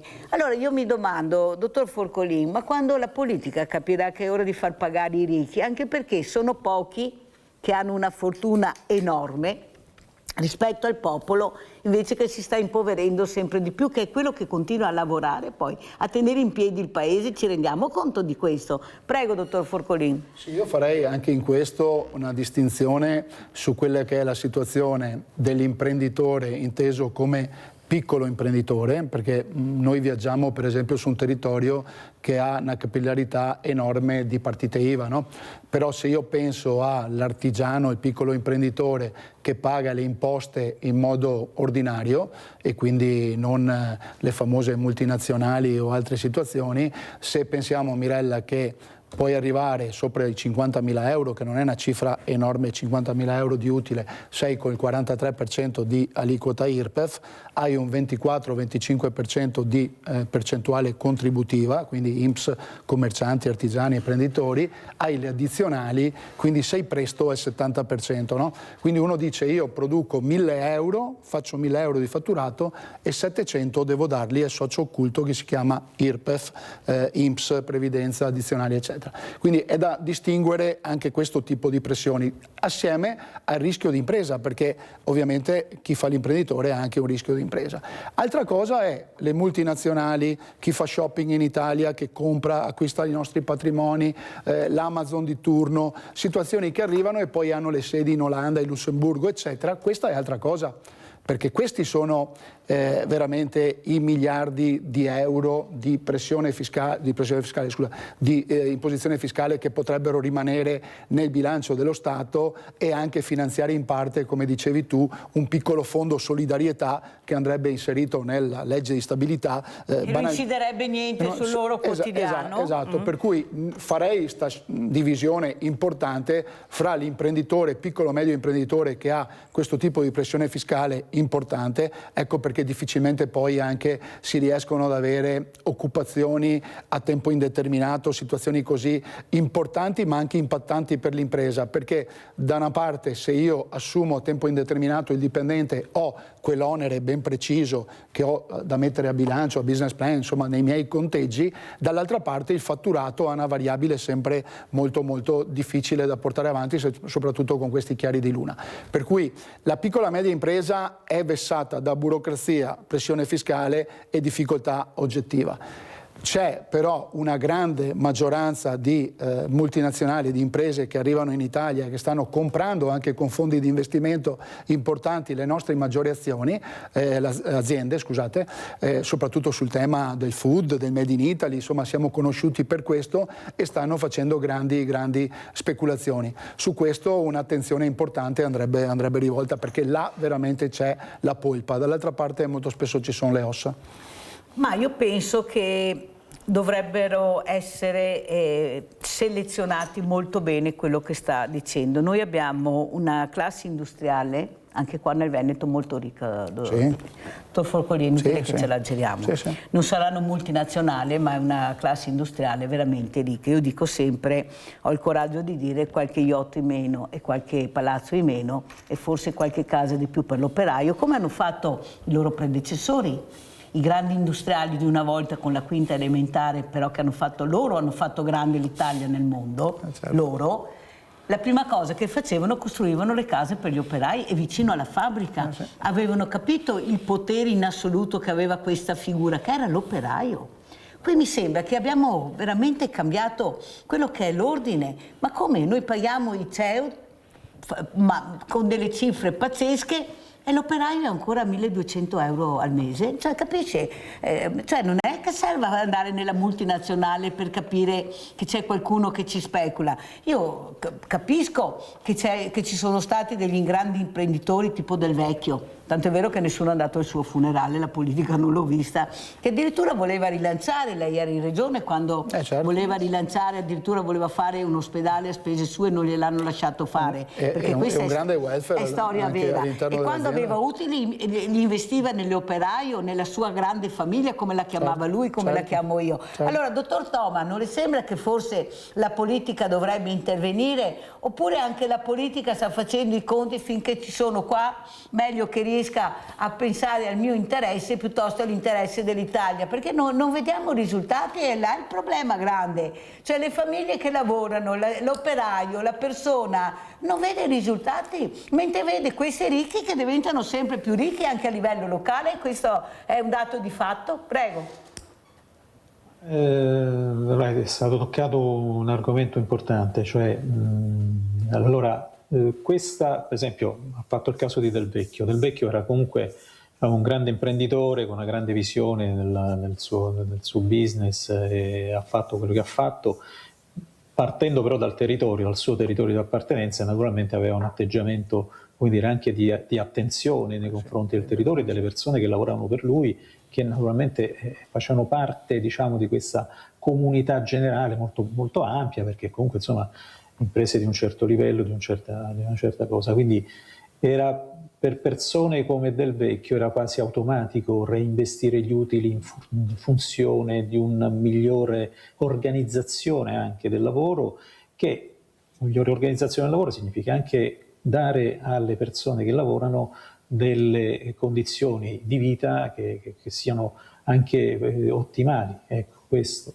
Se poi, come diceva anche il dottor Forcolini, naturalmente se parliamo invece di imprese che sono appunto staccate dal territorio in cui operano, nel senso che hanno proprietà che sono in Olanda, in Lussemburgo o in altri paesi con altri sistemi fiscali, è naturale che questa attenzione al territorio, attenzione alle persone che producono non viene meno. È un sistema, come dire, che non a caso, ripeto, dal 2000 in poi ha accentuato questi aspetti di incapacità di redistribuzione, perché Noi possiamo dire tutto quanto quello che vogliamo, però dal dopoguerra in poi, dalla seconda guerra mondiale in poi, il welfare, che è stato la base della crescita dei paesi dell'Europa occidentale, ma anche degli Stati Uniti, ma anche del Canada, comunque di tutto il nostro mondo occidentale, il welfare ha consentito questo, era una grande capacità di redistribuzione, di mettere le persone in condizioni di stare, di raggiungere un certo livello di benessere e naturalmente a quel punto avere anche la possibilità di comprarsi casa dopo appena assunti, oppure di consentire ai propri figli di andare all'università senza grossi drammi. Invece questo è tutto crollato, sta crollando, è crollato, non è così più garantito. I paesi, molti stati, molti bilanci sono in deficit, hanno dei debiti enormi e naturalmente questo ha ingessato un po' tutto quanto. Quindi la funzione di redistribuzione del welfare, la grande invenzione del mondo occidentale, dell'Europa del Novecento, è in crisi, e questo normalmente lo... Sì, ma dottor Toma, il problema è che non abbiamo neanche più il gesso, non ci mettono neanche più il gesso, ci lasciano così e arrangiatevi, questo è il grande problema. Abbiamo Maurizio da San Donà, vai Maurizio. Buongiorno, sono Maurizio Trevisiol di San Donà di Piave, saluto la carissima Mirella. Grazie Maurizio, grazie. Gianluca, io volevo un attimo esulare dal tema economico, perché ne potrei dire talmente tante, come Booking.com, dato che io sono un imprenditore alberghiero, ci fa pagare direttamente anche l'IVA sui prezzi della commissione senza mettere tutto al lordo, quindi lasciamo perdere, ce ne sarebbero da dire di cose e quindi non vado avanti su questo. Ha ragione il dottor Gianluca Forcolin per quanto riguarda quello che ha detto prima sulle grandi aziende che praticamente pagano a forfait invece di pagare come il piccolo imprenditore, però è un tema molto complesso. Io invece, dato che c'è il nostro vice coordinatore regionale e coordinatore provinciale di Venezia di Forza Italia, volevo chiedere al dottor Gianluca Forcolin cosa ne pensava di questa entrata a gamba tesa dei figli di Berlusconi, convocando il ministro degli esteri Tajani e quindi diminuendolo dato di fatto nella sua funzione politica in un'azienda privata con la Di Pellegrino, che per carità bravissimo nelle sue funzioni in Mediaset, però politicamente non era corrisposto da quella parte. Sono d'accordissimo con l'amico Paolo Del Debbio, che è stato uno dei fondatori di Forza Italia insieme con Silvio Berlusconi, e ha scritto, mi ricordo bene perché mi chiama Silvio la sera e mi dice: devi buttarmi giù un vademecum perché devo fondare il partito. Era ancora all'inizio degli anni 90, 93, 94. È vero? E quindi trovo una dico una cosa: ci sono dei debiti che Forza Italia sono stati avallati prima da Silvio Berlusconi e adesso dai figli Berlusconi, però questa entrata a gamba tesa dei fratelli Berlusconi non la trovo una cosa giusta, specialmente Silvio Berlusconi ha sempre convocato o ad Arcore o in altri, ma mai in azienda. Ci sono due cose separate, il reparto commerciale e il reparto politico, e bisogna dare rispetto, perché in questo caso ha sminuito anche l'importanza politica del ministro degli esteri. Queste cose si fanno riservatamente. Grazie Maurizio, sentiamo come risponde il dottor Forcolin.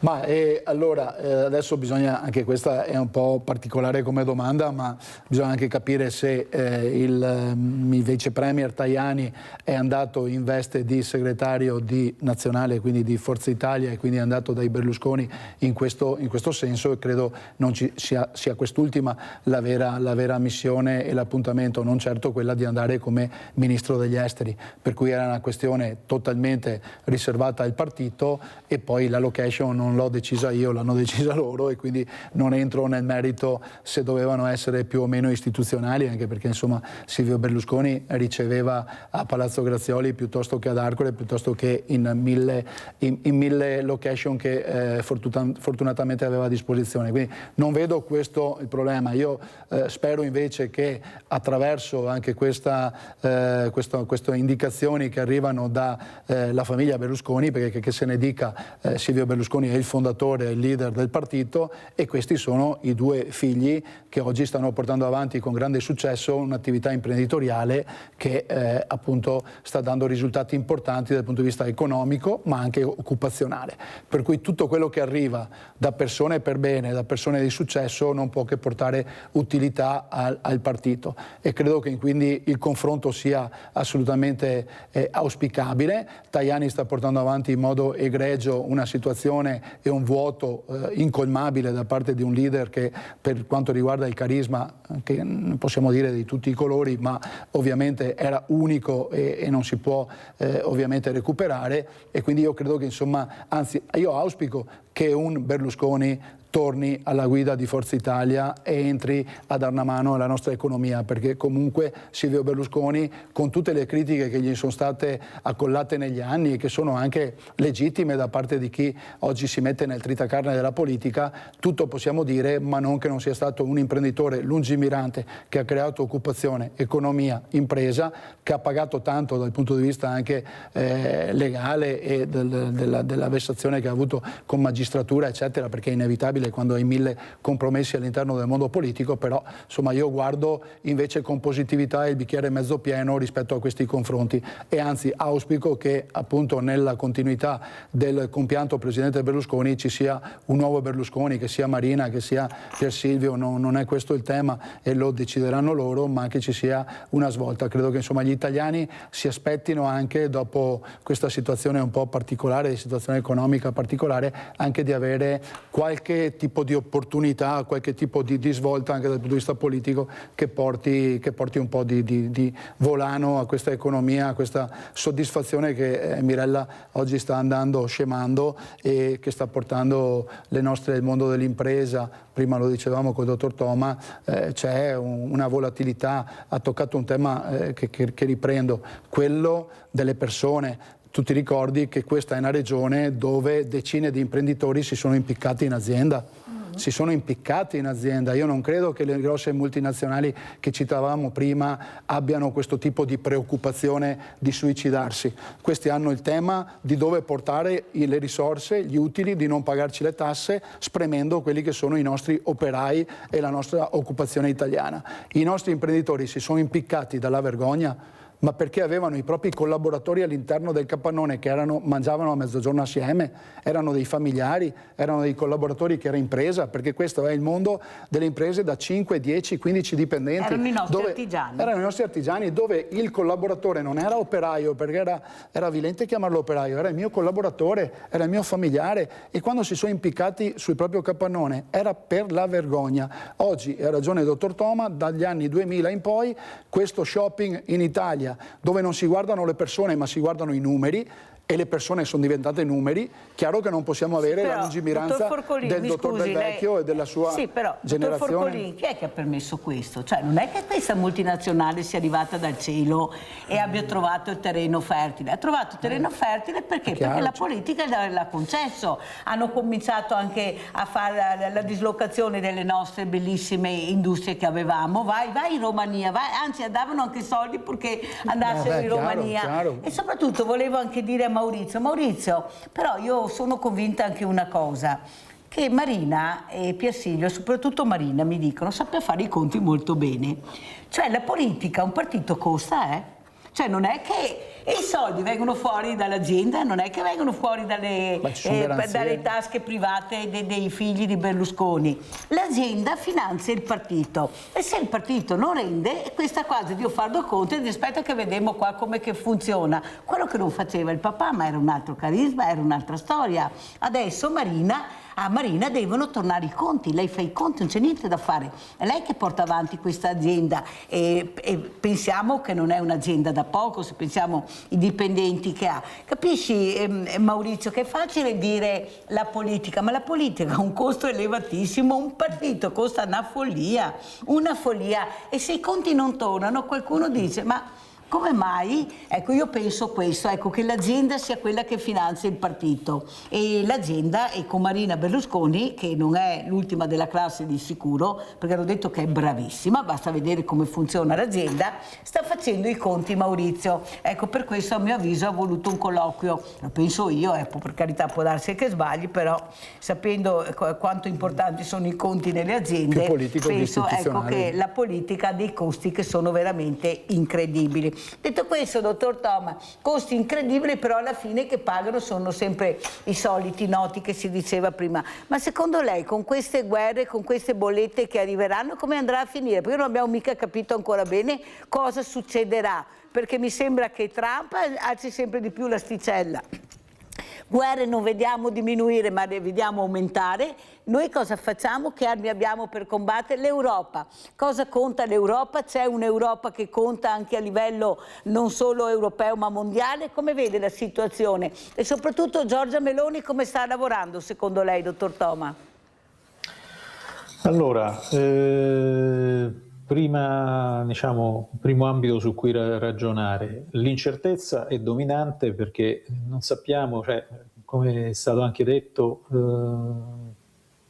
ogni giorno che passa rispetto a una chiusura di una guerra che doveva essere in 2 settimane o poco più, è un ulteriore fattore di incertezza che si accumula, che si autoalimenta. Quindi nessuno sa in questo momento che cosa sta succedendo, si naviga a vista, lo vediamo anche, un segnale molto, molto chiaro è quello del prezzo del petrolio, no? Che un giorno sale, un giorno scende e a seconda delle dichiarazioni di Trump e di quello che sta facendo. Fra l'altro, questo fra parentesi, proprio su questo meccanismo Trump si sta arricchendo, diciamolo chiaramente, come cose, questo è un dato di fatto. Cosa può fare l'Europa? Dunque, da questo punto di vista qualcosa si sta muovendo, sembrerebbe, e serve naturalmente un'Europa che non sia ostaggio di veti che fino a questo momento si sono invece verificati. Io accolgo con piacere e con favore la caduta di un governo come quello di Orban in Ungheria, perché nei confronti dell'Europa ha fatto un gioco non certo a favore della crescita dell'Europa e della coesione europea e della costruzione europea in questi anni e per i prossimi anni. Il governo Meloni che cosa ha fatto e che cosa sta facendo?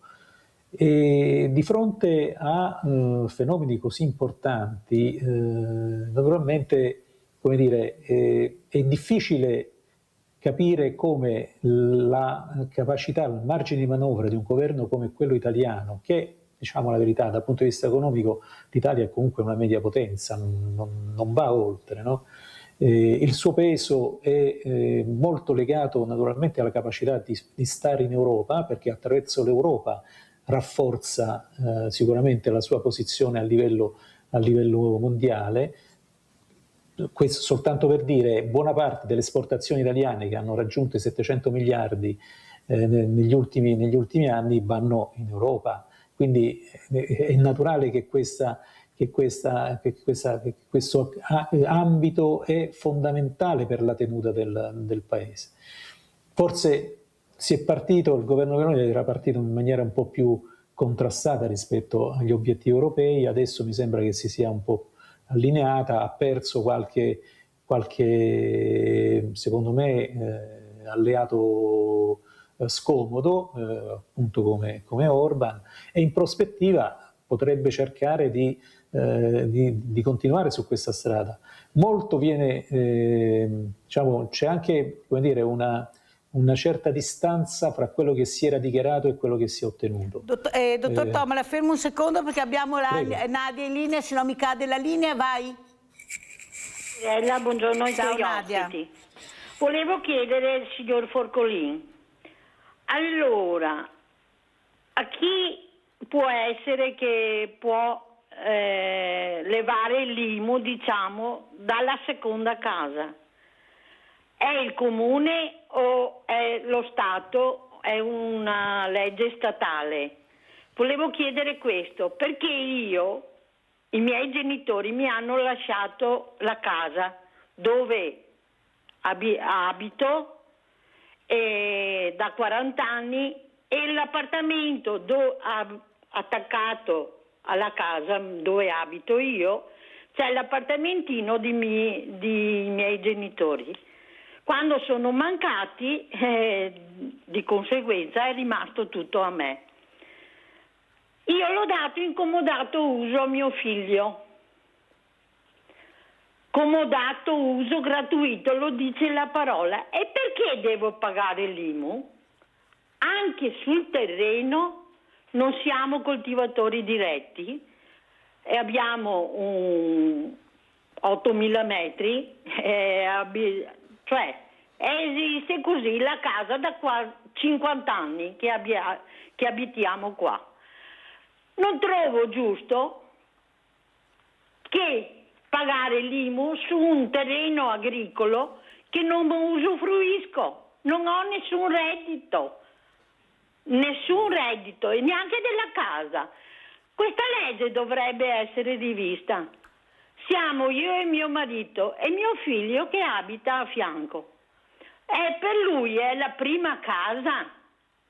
Non ho appartamenti in giro. E questo dovrebbe essere rivisto o dal comune o non so, perché nel mio caso ce ne saranno tanti altri. Grazie, arrivederci e buona giornata. Grazie Nadia, è vero, terreni agricoli, zone verdi che pagano l'IMU, non è neanche corretto a mio avviso. Ha ragione Nadia, come vedete sono questi i problemi, ma questa tassa chi l'ha messa? Prego, dottor Forcolin. Allora, l'IMU è un'imposta municipale, quindi è un'imposta comunale e nasce dalla vecchia ICI, vi ricordate, insomma, tanti anni fa, e ovviamente chi ha l'abitazione principale e ci risiede non paga l'IMU. La signora Nadia dice: io avevo un appartamentino a fianco che era dei miei genitori, oggi sono venuti a mancare e quindi io l'ho dato in comodato d'uso a mio figlio. Quindi è un comodato d'uso gratuito che deve essere registrato presso l'Agenzia delle Entrate per poter usufruire dell'esenzione anche per il figlio, perché molti comuni, poi dipende anche dai regolamenti che poi hanno adottato i comuni, ma di base i parenti in linea retta di primo grado, se hanno un comodato d'uso registrato, non pagano l'IMU come prima casa, quindi lei nella sua e il figlio che non ha altre abitazioni nel territorio dello Stato con questo contratto di comodato d'uso registrato può fruire di questa agevolazione. Perché il commercialista non gliel'ha detto? Ma bisogna stampare, adesso io non so il comune della signora Nadia e bisogna capire anche il regolamento comunale di quel comune e l'ufficio tributi, però funziona così perché io lo faccio per i miei clienti abitualmente quando succedono queste cose, perché è chiaro che di solito i genitori anziani che abitano con i figli eccetera, quindi sta cosa qua è molto molto sovente. Altra cosa è invece il terreno agricolo, perché l'abitazione ha una propria pertinenza che è delimitata appunto da un frazionamento che viene depositato al catasto normalmente, e quindi io ho la mia casetta con la mia pertinenza che è il giardino piuttosto che un appezzamento di terra, ma molto limitato, perché la pertinenza non può essere certo un ettaro di terra, perché dietro ho il vignettino classico che c'è dietro le nostre case de campagna, ma ho una pertinenza minima. Sul resto c'è il reddito domenicale agrario, quindi un reddito minimo perché la rendita è molto bassa, però su questo, essendoci reddito domenicale agrario, pago l'IRPEF su quella rendita là, e quindi quella non può essere considerata assolutamente area pertinenziale di un'abitazione che, ripeto, è solo quella circoscritta. Se uno ha un campo verde, perché paga l'IMU? No, ci paga l'IMU sulla rendita, che ovviamente è quella domenicale agraria ma molto bassa, ci paga l'IMU perché in teoria c'è una potenzialità di coltivazione su quel terreno, no? Ma se io non coltivo niente perché devo pagare? Perché comunque questa è la regola generale. Perché è facile prelevare i soldi con queste però poi manovrine. La signora potrebbe dare anche con un contratto di lavoro a un conto terzista per fare il lavoro su quel terreno e dire anche semplicemente pagami questa... Però, dottor Forcolin, giustamente mi fa piacere che l'abbia spiegato molto bene, ma se io non ho nessuna rendita, che mando veramente le foto, faccio vedere tutto, perché mi fate pagare l'IMU su un terreno agricolo che non mi rende niente? Perché la regola generale dice che tu hai una proprietà e hai una rendita, su quella rendita devi pagare. Avete capito come funziona? Avete capito come fanno presa a prelevare i soldi agli italiani? Perché sono regole che ha messo qualcuno, non di sicuro noi. Allora Franco, ormai siamo in chiusura, so che dovevi dire anche qualcosa di importante perché stiamo parlando di Aido, prego. Sì, grazie Mirella. Io volevo aggiungere, non vi rubo tanto tempo, ecco, volevo aggiungere una cosa. Allora, domenica 19 è la giornata nazionale dei trapianti, questo nazionale.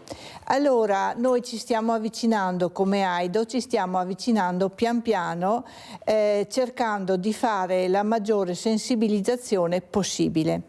Allora domani mattina presso la provincia di Treviso ci sarà un convegno intercomunale ANUSCA. Che cos'è l'ANUSCA? L'ANUSCA è l'associazione ufficiali anagrafe, stato civile e anagrafe. E questo perché? Perché per noi sono molto importanti, perché in pratica quando andiamo al rinnovo della carta d'identità e ci fanno la domanda se vogliamo dire sì alla manifestazione positiva di volontà per la donazione, ecco, sono loro in prima persona che fanno le domande a tutti i cittadini, quindi devono essere preparati. Allora noi saremo ospiti di questo convegno e porteremo lì il nostro infopoint proprio per poter parlare con questi ufficiali anagrafe e se c'è bisogno anche di completare la loro sensibilizzazione. Poi il giorno 16 aprile, giornata della Donation Day. Questa manifestazione molto grossa è stata indetta dal Coordinamento Regionale Trapianti. Quindi in tutti gli ospedali del Veneto ci sono dei presidi dove tutta la cittadinanza potrà parlare e anche esprimere i propri dubbi e avrà a disposizione un team proprio di medici esperti, ci saranno i coordinatori trapianti locali a disposizione assieme a personale specializzato delle associazioni quali Aido, altre associazioni come l'Adoces, adesso vediamo un po' insomma quante associazioni possono aderire e per esempio a Treviso ci sarà anche una rappresentanza della Fondazione Banca Tessuti. Quindi sappiate che in tutto il Veneto troverete questi presidi proprio per chiedere e per risolvere se ci sono eventuali dubbi. Poi ovviamente il 19 aprile è il culmine, ci sarà la giornata nazionale trapianti, quindi per sensibilizzare in tutto il Veneto ci saranno banchetti informativi e ci sarà anche in molti casi l'offerta del fiore, cioè doneremo proprio un fiore per avvicinare le persone. Poi un avvenimento molto importante sarà il 9 maggio. Il 9 maggio a Venezia Aido Nazionale addirittura propone un nuovo filmato per procedere, per aiutare noi volontari, ma non solo, anche i coordinatori per esempio trapianti che vorranno esporre la materia della donazione.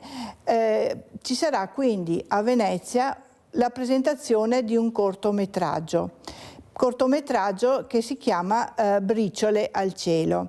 Io questo cortometraggio ho avuto la fortuna di vederlo, c'è già su YouTube, è stato promosso dalla Provinciale di Piacenza. Ecco, si parla di un bambino di 4 anni e mezzo che in vacanza si sente male e da lì parte un po' la diagnostica, i genitori lo portano in ospedale, eccetera, e si vede che questo bambino ha una grandissima cardiomiopatia dilatativa, quindi resta 6 mesi in ospedale e poi si procede ad un trapianto di cuore. È un cortometraggio fatto molto bene che spero avrà la possibilità di girare in tutte le scuole d'Italia e parla dal punto di vista emozionale, perché è il bambino in prima persona che vive questa esperienza.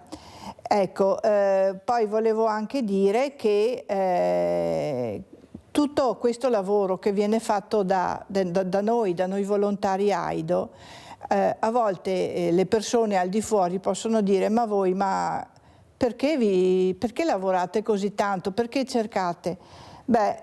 Allora, il problema è questo. Attualmente, guardi, proprio stamattina, prima di venire qua, guardavo, abbiamo 8.546 persone in lista d'attesa. Persone che nel giro di poco tempo, se non arriva la donazione, non ce la fanno più. E attualmente in Veneto abbiamo delle forti opposizioni al rinnovo della carta d'identità. Abbiamo il 27,5% delle opposizioni. Quindi capirete bene che per noi diminuire questa lista d'attesa è tanto importante. Scusa Franca, corro perché ormai siamo in scadenza. Sì. Ma non è che forse è sbagliato il luogo dove fare la donazione, che a mio avviso dovrebbe essere più il medico di famiglia a poter fare questo in maniera che può anche spiegare? Perché io dalle telefonate che ho ricevuto anche nei giorni scorsi e nei mesi scorsi c'è la paura. Non so, ho paura. Questi giovani siamo sicuri che siano così informati?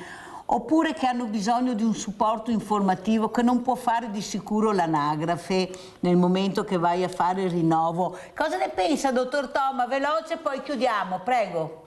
Ma mi sembra un suggerimento ottimo, forse è vero, guardi, lo dico per me stesso, lo stesso tipo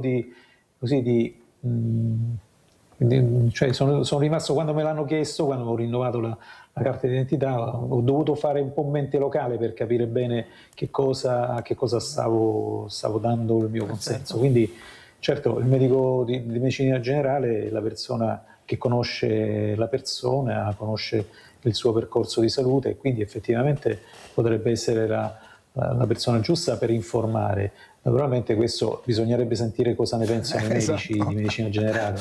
Glielo chiederò prossimamente, visto che ho la fortuna di averlo spesso anche il presidente dell'ordine dei medici di famiglia, perché i numeri non tornano e bisogna in qualche maniera farli tornare, perché il volontario fa la propria parte, ognuno fa la propria parte, però quando vai all'anagrafe e ti chiedono questo, purtroppo non ci siamo, vuol dire che non è il posto giusto. Noi stiamo coinvolgendo anche i medici di famiglia. Certo, bisognerà anche in questo caso qui procedere con che cosa? Probabilmente magari con una rete capillare dei nostri volontari che dovranno andare a proporre ai medici di famiglia un po' tutto il nostro discorso. Certo che sì. Allora, inoltre, posso dire una cosa sola? Ultima cosa, la provinciale di Treviso, proprio per contrastare l'opposizione che si manifesta anche nell'età dei diversamente giovani, cioè oltre i 60 anni, sta procedendo. Adesso abbiamo iniziato con un nuovo progetto, un progetto che vedrà le utenze delle università popolari. Cerchiamo di fare delle formazioni alle persone non più giovanissime, ma che possono ancora dare tantissimo e possono anche proporre anche quella che è stata la loro vita per continuare a sensibilizzare. Chiarissima, anche nelle RSA, anche dai diversamente giovani verrà proposta, perché abbiamo dei centenari meravigliosi. No, ma parliamo di università popolari, quindi ultra sessantenni. Ultra sessantenni. Sì. Allora, dottor Forcolin, come chiudiamo, con quale messaggio ci saluta?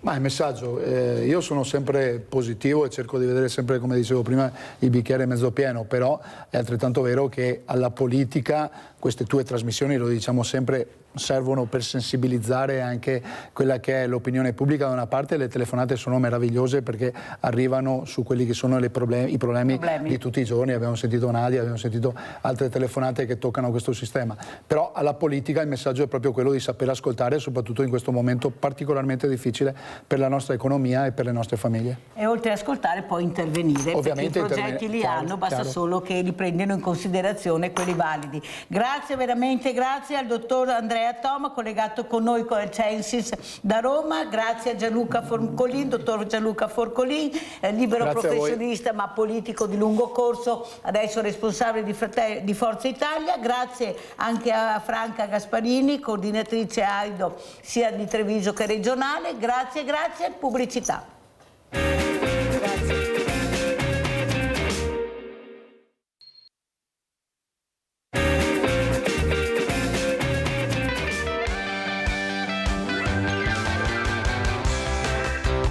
Mille colori hanno tempestato il cielo di Jesolo nel fine settimana, con centinaia di persone sulla spiaggia in un tratto di 2 chilometri tra Piazzetta Casabianca e Piazza Manzoni ad ammirare gli aquiloni che volavano. Oltre 250.000 presenze per lo Jesolo Beach and Kite Festival, la più grande manifestazione di aquiloni d'Italia e tra le più grandi d'Europa, giunta alla 5ª edizione. Presenti anche Scott e Marilyn Hampton, pionieri americani dell'aquilonismo contemporaneo, che da oltre 30 anni progettano e realizzano aquiloni dalle forme incredibili e dalle dimensioni monumentali. Questa è la nostra risposta all'overtourism.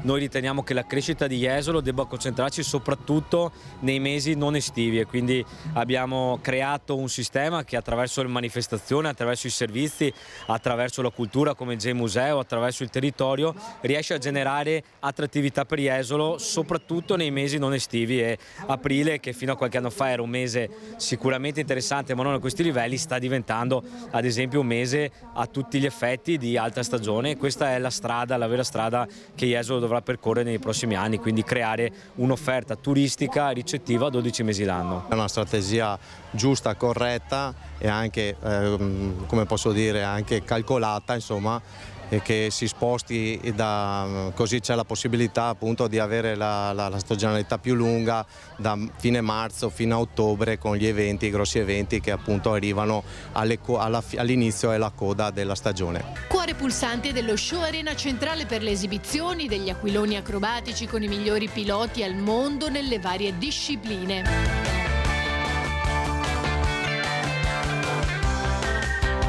Il segreto è trovare comunque il comune, le spiagge, delle persone che credano in questo evento in primis, e poi comunque la località attira anche gli aquilonisti di fama internazionale, perché venire qui in Italia su una spiaggia così bella, insomma tutti vogliono essere qui a far volare i propri aquiloni. Via Feltre, porta di ingresso della città com'era d'inverno quando cadevano le foglie dei tigli. Via Feltre, nel rendering del progetto che il Comune ha deciso di avviare da domani grazie alla donazione di un benefattore.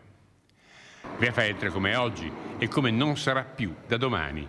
È questo l'ultimo loro giorno di vita.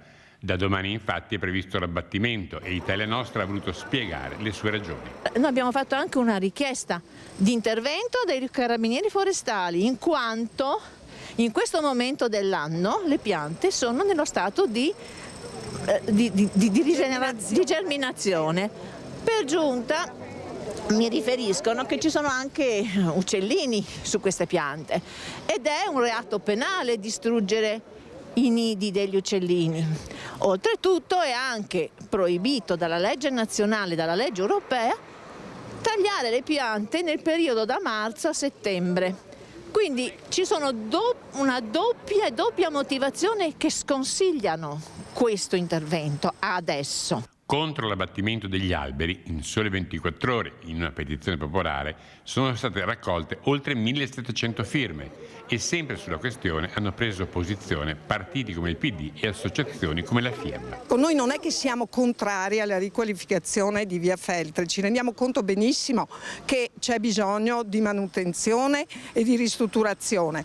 Noi siamo contrari alle modalità con cui si sceglie di calare dall'alto un progetto senza interfacciarsi con i cittadini. Legate oggi, ma vi legate anche domani? Certo che sì, non c'è problema.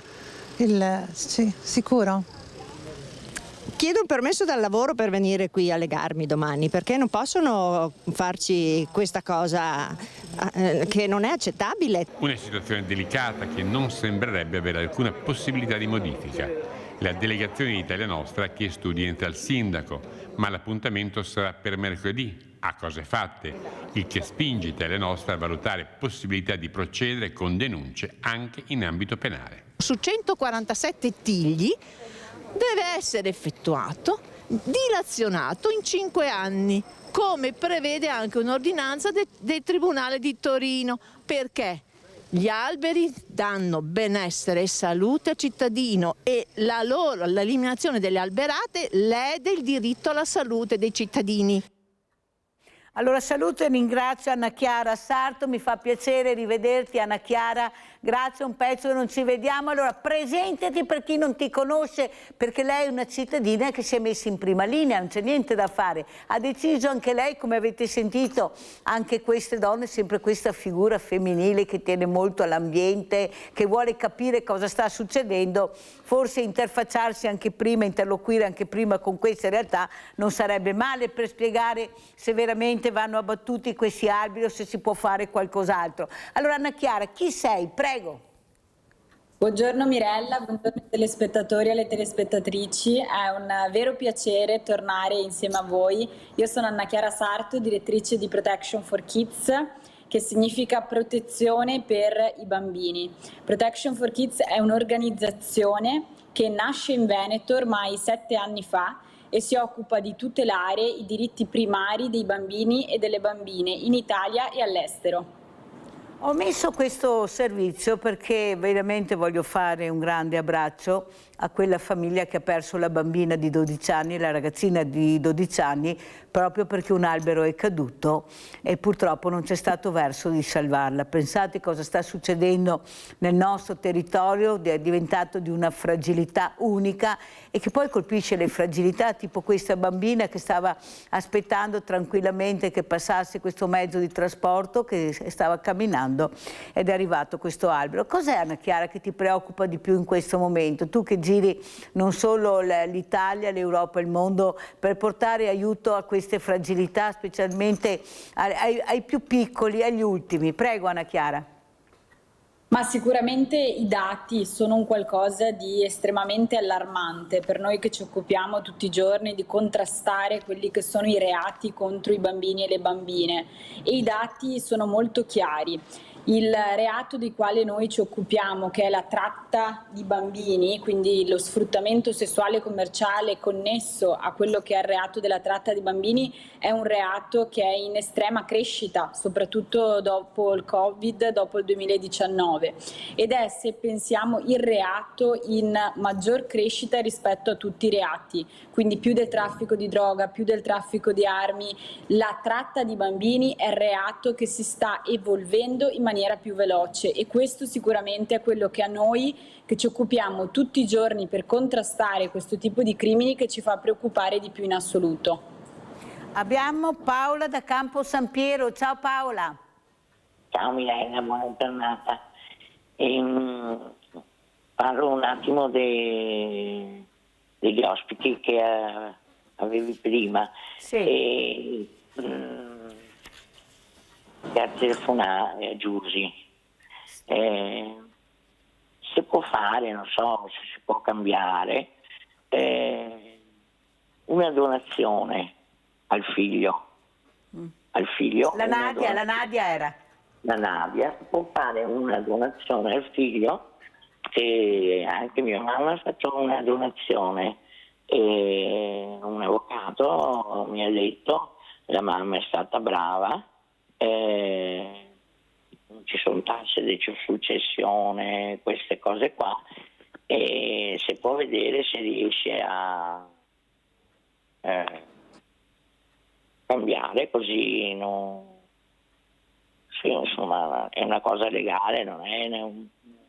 Sì, poi darò a Nadia, il dottor Forcolini mi ha detto di dare il numero a Nadia per maggiori informazioni. Allora, grazie Paola. Anna Chiara mi dicono è caduta, allora andiamo a vedere un altro video purtroppo che fa capire quanto importante è invece continuare a capire che i cittadini vogliono essere partecipi. Ecco, questo servizio che avevate visto prima degli alberi era a Belluno, e queste persone, io sono convinta che gli amministratori dovrebbero, quando intervengono nell'ambiente che riguarda il cittadino, dovrebbero parlare di più con questi cittadini, spiegare come, cosa, capire l'importanza del dialogo anche con i cittadini, perché sono loro che pagano le tasse, pagano gli amministratori, perciò la voce del cittadino a mio avviso è importante, e se questi alberi vanno tagliati, se si spiega bene, penso che il cittadino capisca, ma vuole capire però come mai in un periodo che non si può fare,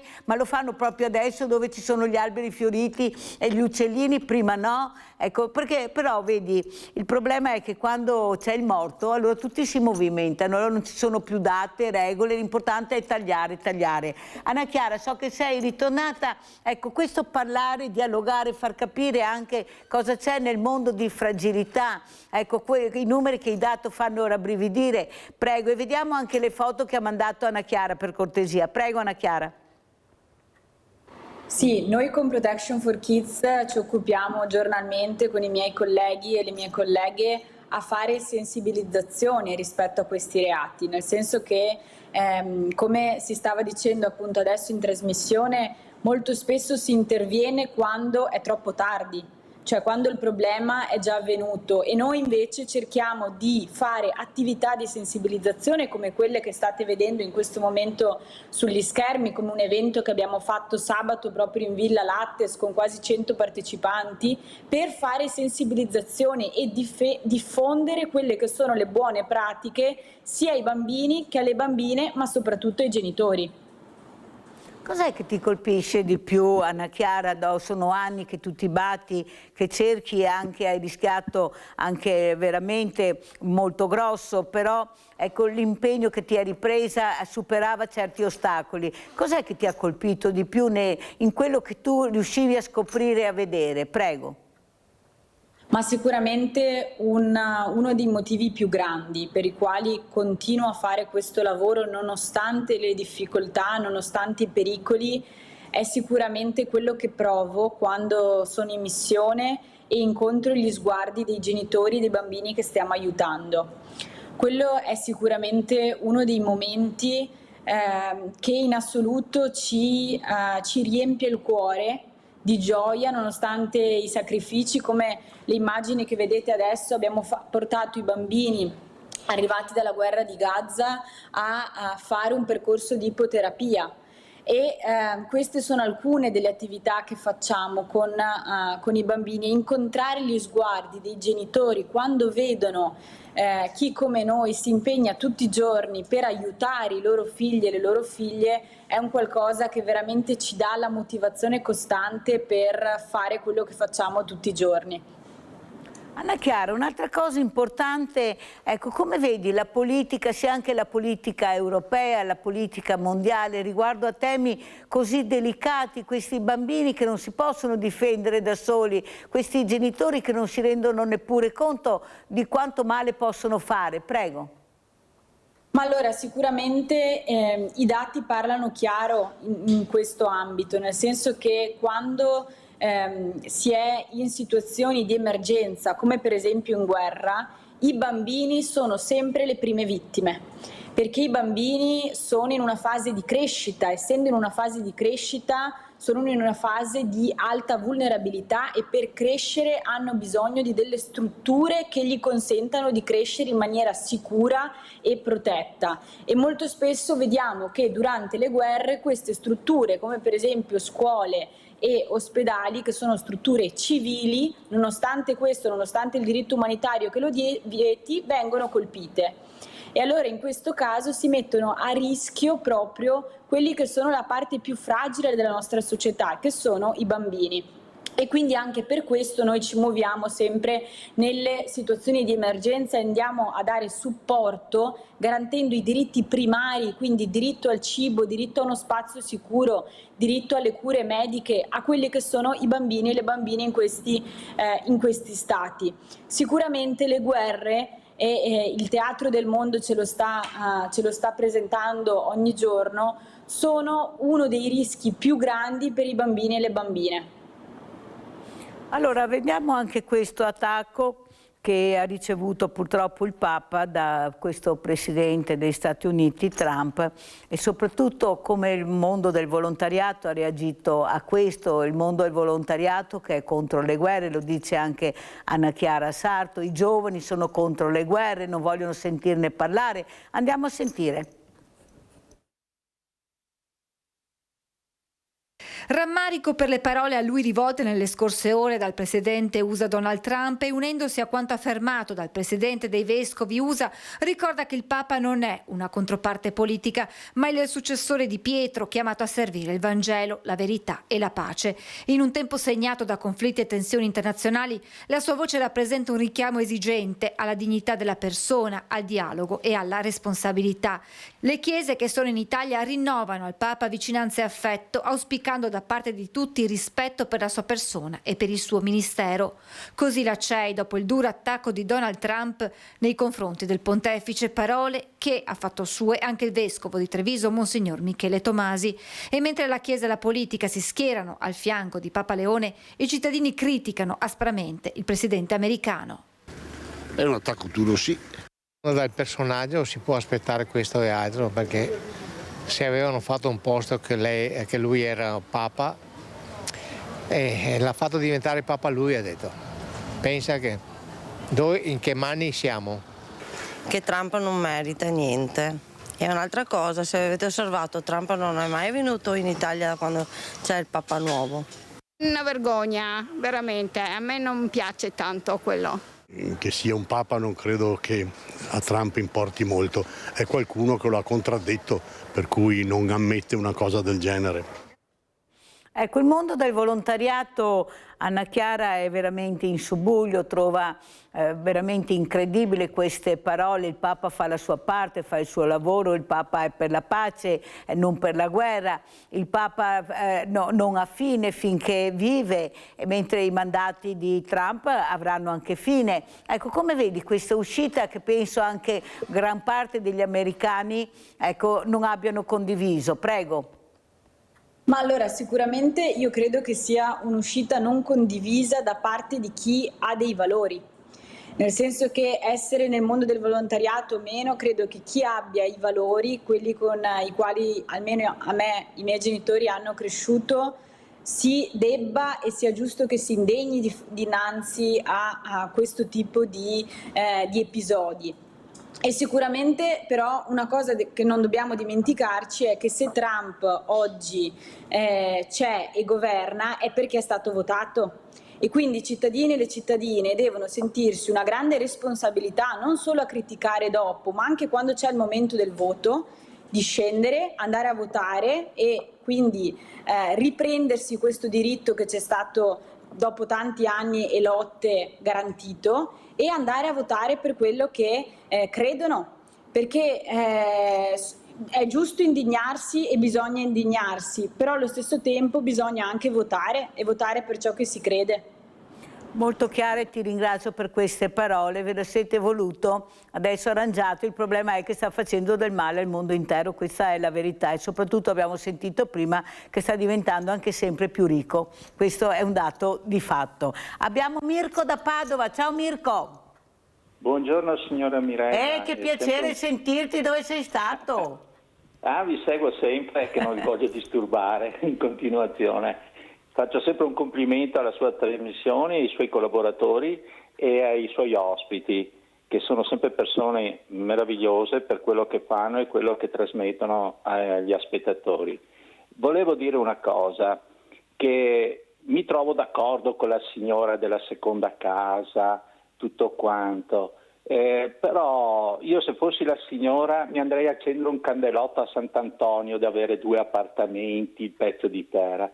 Ieri c'era un articolo sul Mattino di Padova, signora Mirella, che parlava delle case all'asta, un numero impressionante, affari d'oro per chi sa fare.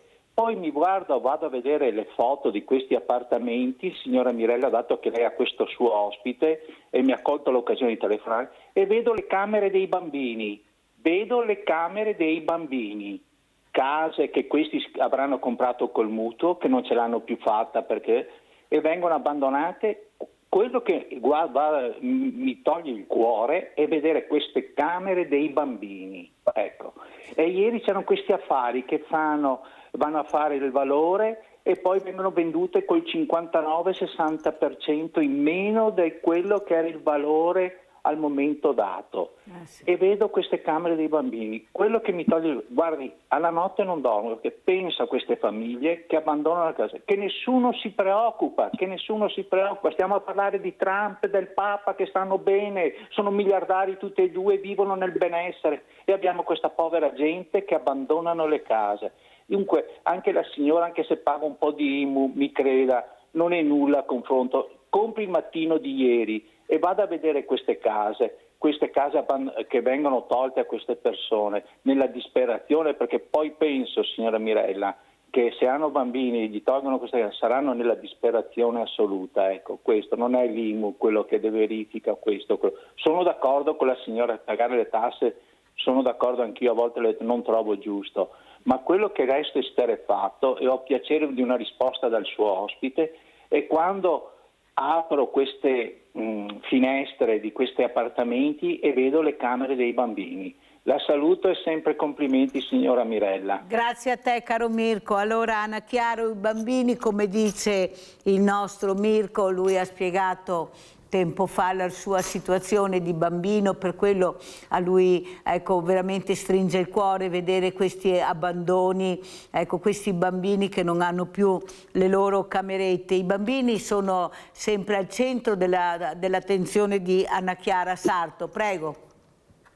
Sì, sicuramente Mirko ha ragione, nel senso che non solo in guerra, ma anche nelle situazioni che viviamo noi qui in Italia di vulnerabilità e di fragilità, i bambini sono sempre la vittima numero 1.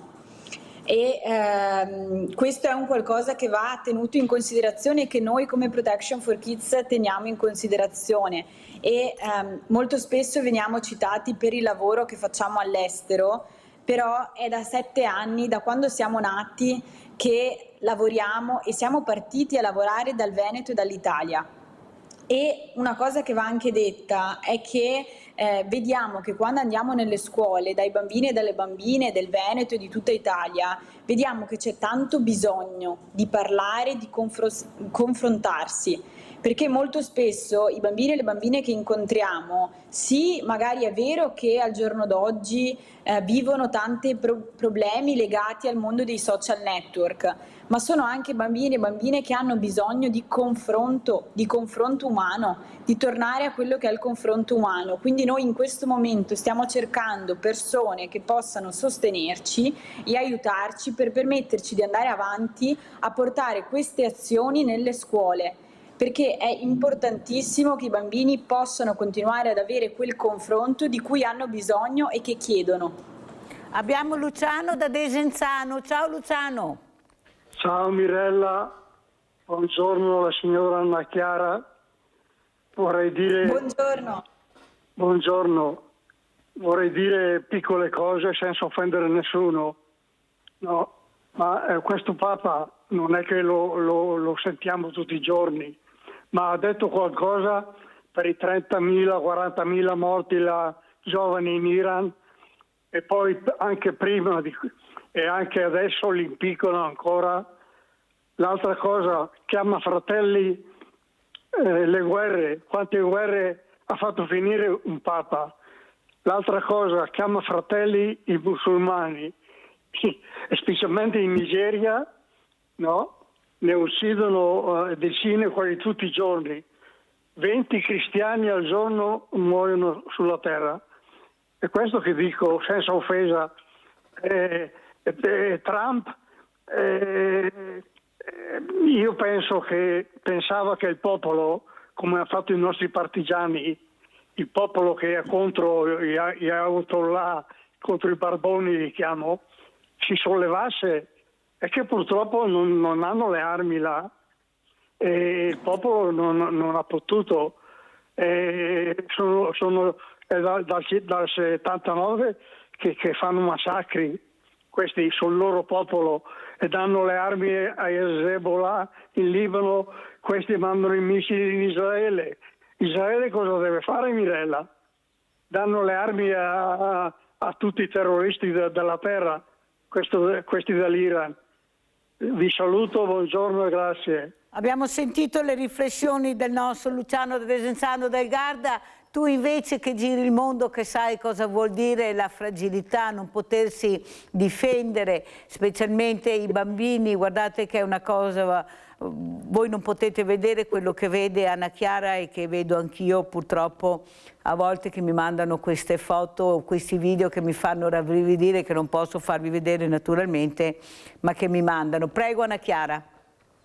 Sì, sicuramente Mirella una cosa va detta, che una cosa che vedo che sta cambiando, nel senso che noi con Protection for Kids abbiamo iniziato ormai 7 anni fa e abbiamo iniziato le missioni umanitarie nei contesti di emergenza con volontari e volontarie che venivano dal Veneto e da tutta Italia. Sicuramente quello che posso dire è che vedo che soprattutto da parte dei giovani, ma non solo, c'è una grandissima risposta rispetto al partire insieme a noi e a venire come volontari in missione per vedere queste situazioni e per cercare di portare un proprio contributo. Noi adesso partiremo proprio il 21 aprile, quindi settimana prossima, con una squadra di 11 persone, pensate, che verranno con noi in uno dei paesi più poveri al mondo, in Africa. E quindi una cosa ci tenevo a dire, a sottolineare, cioè che questo impegno, questa risposta da parte delle persone, questa umanità da parte delle persone c'è e noi ne siamo una prova. Allora Anna Chiara, parlami anche dei giovani, queste associazioni che si lamentano del mondo del volontariato, che non ci sono giovani, pochi giovani, cosa c'è che non ha funzionato in tutti questi anni? Poche associazioni di volontariato dicono che hanno i giovani, secondo te cosa si potrebbe fare? Ma sicuramente se si vuole avere giovani bisogna parlare ai giovani e usare i canali con i quali i giovani comunicano. C'è questo grandissimo essere restii rispetto ai social network, però io credo che sia anche sbagliato ed errato rifiutare quello che oggi sono i sistemi di comunicazione più usati dai giovani, nel senso che se i giovani al giorno d'oggi dicono che, e i dati ce lo dicono, che utilizzano i social network per comunicare, probabilmente le organizzazioni di volontariato che si lamentano di non avere giovani è perché non utilizzano quelli che sono gli strumenti utilizzati dai giovani per comunicare con i giovani stessi. Noi abbiamo dei canali Instagram e TikTok che sono seguiti da centinaia di migliaia di persone e queste centinaia e migliaia di persone si offrono di aiutarci, di seguirci, di prendere un aereo e di venire con noi in missione dall'altra parte del mondo. Quindi io credo che la risposta positiva ci sia, bisogna sicuramente impegnarsi e trovare i giusti modi di chiedere aiuto. Ma allora Anna Chiara, queste associazioni che vanno nelle scuole da tanti anni, che parlano ai giovani, come mai, a parte qualche raro caso, ad esempio la Croce Rossa, Croce Verde, Croce Bianca, forse perché li intrigano di più, non so, gli altri non riescono ad intrigarli, ecco, come mai? Giustamente tu dici i social, sì, sono d'accordo con te, ma queste associazioni vanno nelle scuole, parlano direttamente con i giovani, portano gli esempi, eppure non riescono, prego. Però Mirella bisogna anche vedere al giorno d'oggi come si parla ai giovani, nel senso che noi di Protection for Kids ci stiamo formando e stiamo studiando e continuiamo a studiare tutti i giorni per capire quali sono le tecniche di comunicazione efficace per interagire con i giovani stessi. La società evolve, non si può rimanere con metodi retrogradi e aspettarsi di avere gli stessi risultati di un tempo. Se noi vogliamo un'interazione con i giovani, dobbiamo cercare come oggi si può avere l'interazione con i giovani. Però Anna Chiara, è anche vero che tu hai detto che loro stanno dicendo questo, ascoltateci, è là quello che a mio avviso manca, è l'ascolto per capire come fare per intrigarli, forse dovrebbero essere loro a parlare di più, ma ho paura che non si fidino, sono tutti chiusi, è difficile far parlare un ragazzo, parla pochissimo o una ragazza, come mai Anna Chiara? Perché probabilmente bisogna costruire quella che è la relazione di fiducia. Noi andiamo nelle scuole, però per esempio una cosa che non facciamo più e non facciamo mai è quella di fare un incontro solo con una classe e poi andare via.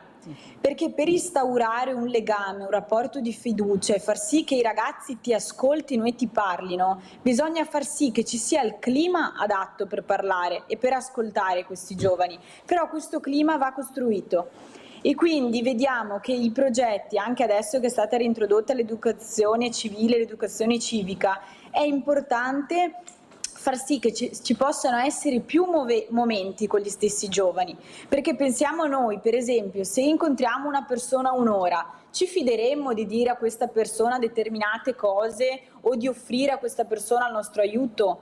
Non lo so, e lo stesso sono i giovani sono un po' lo specchio della nostra società. E sicuramente se i giovani vanno in qualche modo custoditi, ma anche se i giovani vanno valorizzati, poi noi vediamo che le risposte ci sono. Anna Chiara, come ci saluti? Ormai il tempo è terminato, con quale messaggio ci lasci?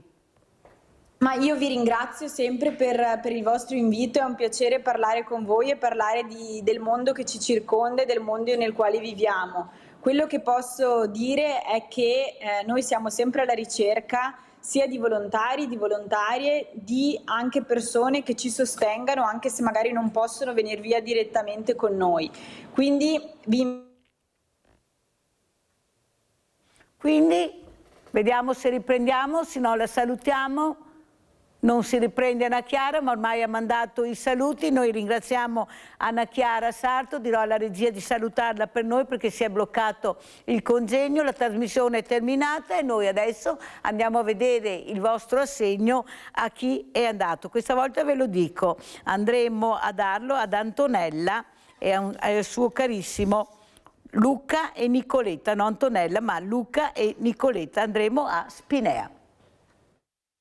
Ciao grande famiglia di Rete Veneta, siamo a Spinea e stiamo per incontrare una giovane coppia, ma con grandi problemi. Andiamo. Permesso, buongiorno. Buongiorno, ciao Nicoletta, ciao, che belli che siamo, ciao tesoro. Ciao. Ciao Luca. La coppia più bella del mondo abbiamo qua, veramente la coppia. E poi mi piace il sorriso della Nicoletta, si ha forza del Luca, una forza enorme. Allora, è successo qualcosa Nicoletta? Avete trovato qualcosa? Avete sentito qualcosa? Zero assoluto, sì. Allora io sono venuta a dirvi che oltre a quello che adesso vi farò vedere, io mi sto muovendo per cercare di aiutare Luca a trovare un lavoro, perché Luca ha bisogno di lavorare. Non posso ancora darvi la risposta definitiva, ma sono a un buon punto. Ecco, speriamo bene, incrociamo le dita e speriamo che salti fuori questo lavoro, perché la cosa importante per Luca è riuscire a lavorare. Allora, Luca ha detto che sei la sua forza, la sua benzina. Se non ci fossi tu, lui non sa come avrebbe potuto superare questi momenti terribili per lui, perché come voi sapete questa coppia è venuta in trasmissione, ha spiegato i problemi, ma soprattutto il problema che ha Nicoletta, che sta combattendo con questo male terribile. Però lei ce la mette tutta, è stata operata, va a lavorare e sta aiutando il suo Luca, però non basta perché i soldi ce ne vogliono tanti. Tu hai anche la fibrosi cistica, perciò sono due cose che lei deve combattere e perciò ha detto se Luca non riesce a lavorare noi non ce la facciamo perché la vita è cara. Abbiamo bisogno di tranquillità. Ora come ora abbiamo proprio bisogno di tranquillità. Ne abbiamo passate tante, quindi sarebbe giusto. Sì, e se lo merita poi, perché comunque ha sempre lavorato ed è sempre stata una persona in gamba, quindi non merita quello che gli hanno fatto. Ascolta Luca, tu dicevi giustamente, io non so cosa sia successo, però vorrei i miei diritti, cioè quello che mi aspetta. Ma secondo te il diritto numero 1, che anche nella Costituzione, è il diritto al lavoro, cioè tu devi lavorare. Secondo te stanno facendo qualcosa per queste persone come te? Oppure c'è tutto tu che vai a bussare a tutte le porte come mi dicevi? Secondo me non stanno facendo assolutamente nulla, secondo me. Perché io ho 47 anni, vado in cerca, dicono che sono vecchio, però non mi sembra che sia vecchio. E poi vogliono i giovani con esperienza, però se sono giovani come fanno ad avere l'esperienza? Questo mi chiedo io. È molto difficile, non so più cosa fare. Cerco, ma non trovo mai nulla. Ecco, perché tu giustamente hai detto guarda Mirella che io non sto seduto in casa ad aspettare che mi arrivi il lavoro dentro, però non riesco a trovare niente. Trovare un lavoro per me è molto importante perché la dignità, soprattutto per una persona, in più una stabilità che si ha. Vieni qua Nicoletta, vieni vicino al tuo uomo, guarda come si guardano, questo è amore, è grande famiglia.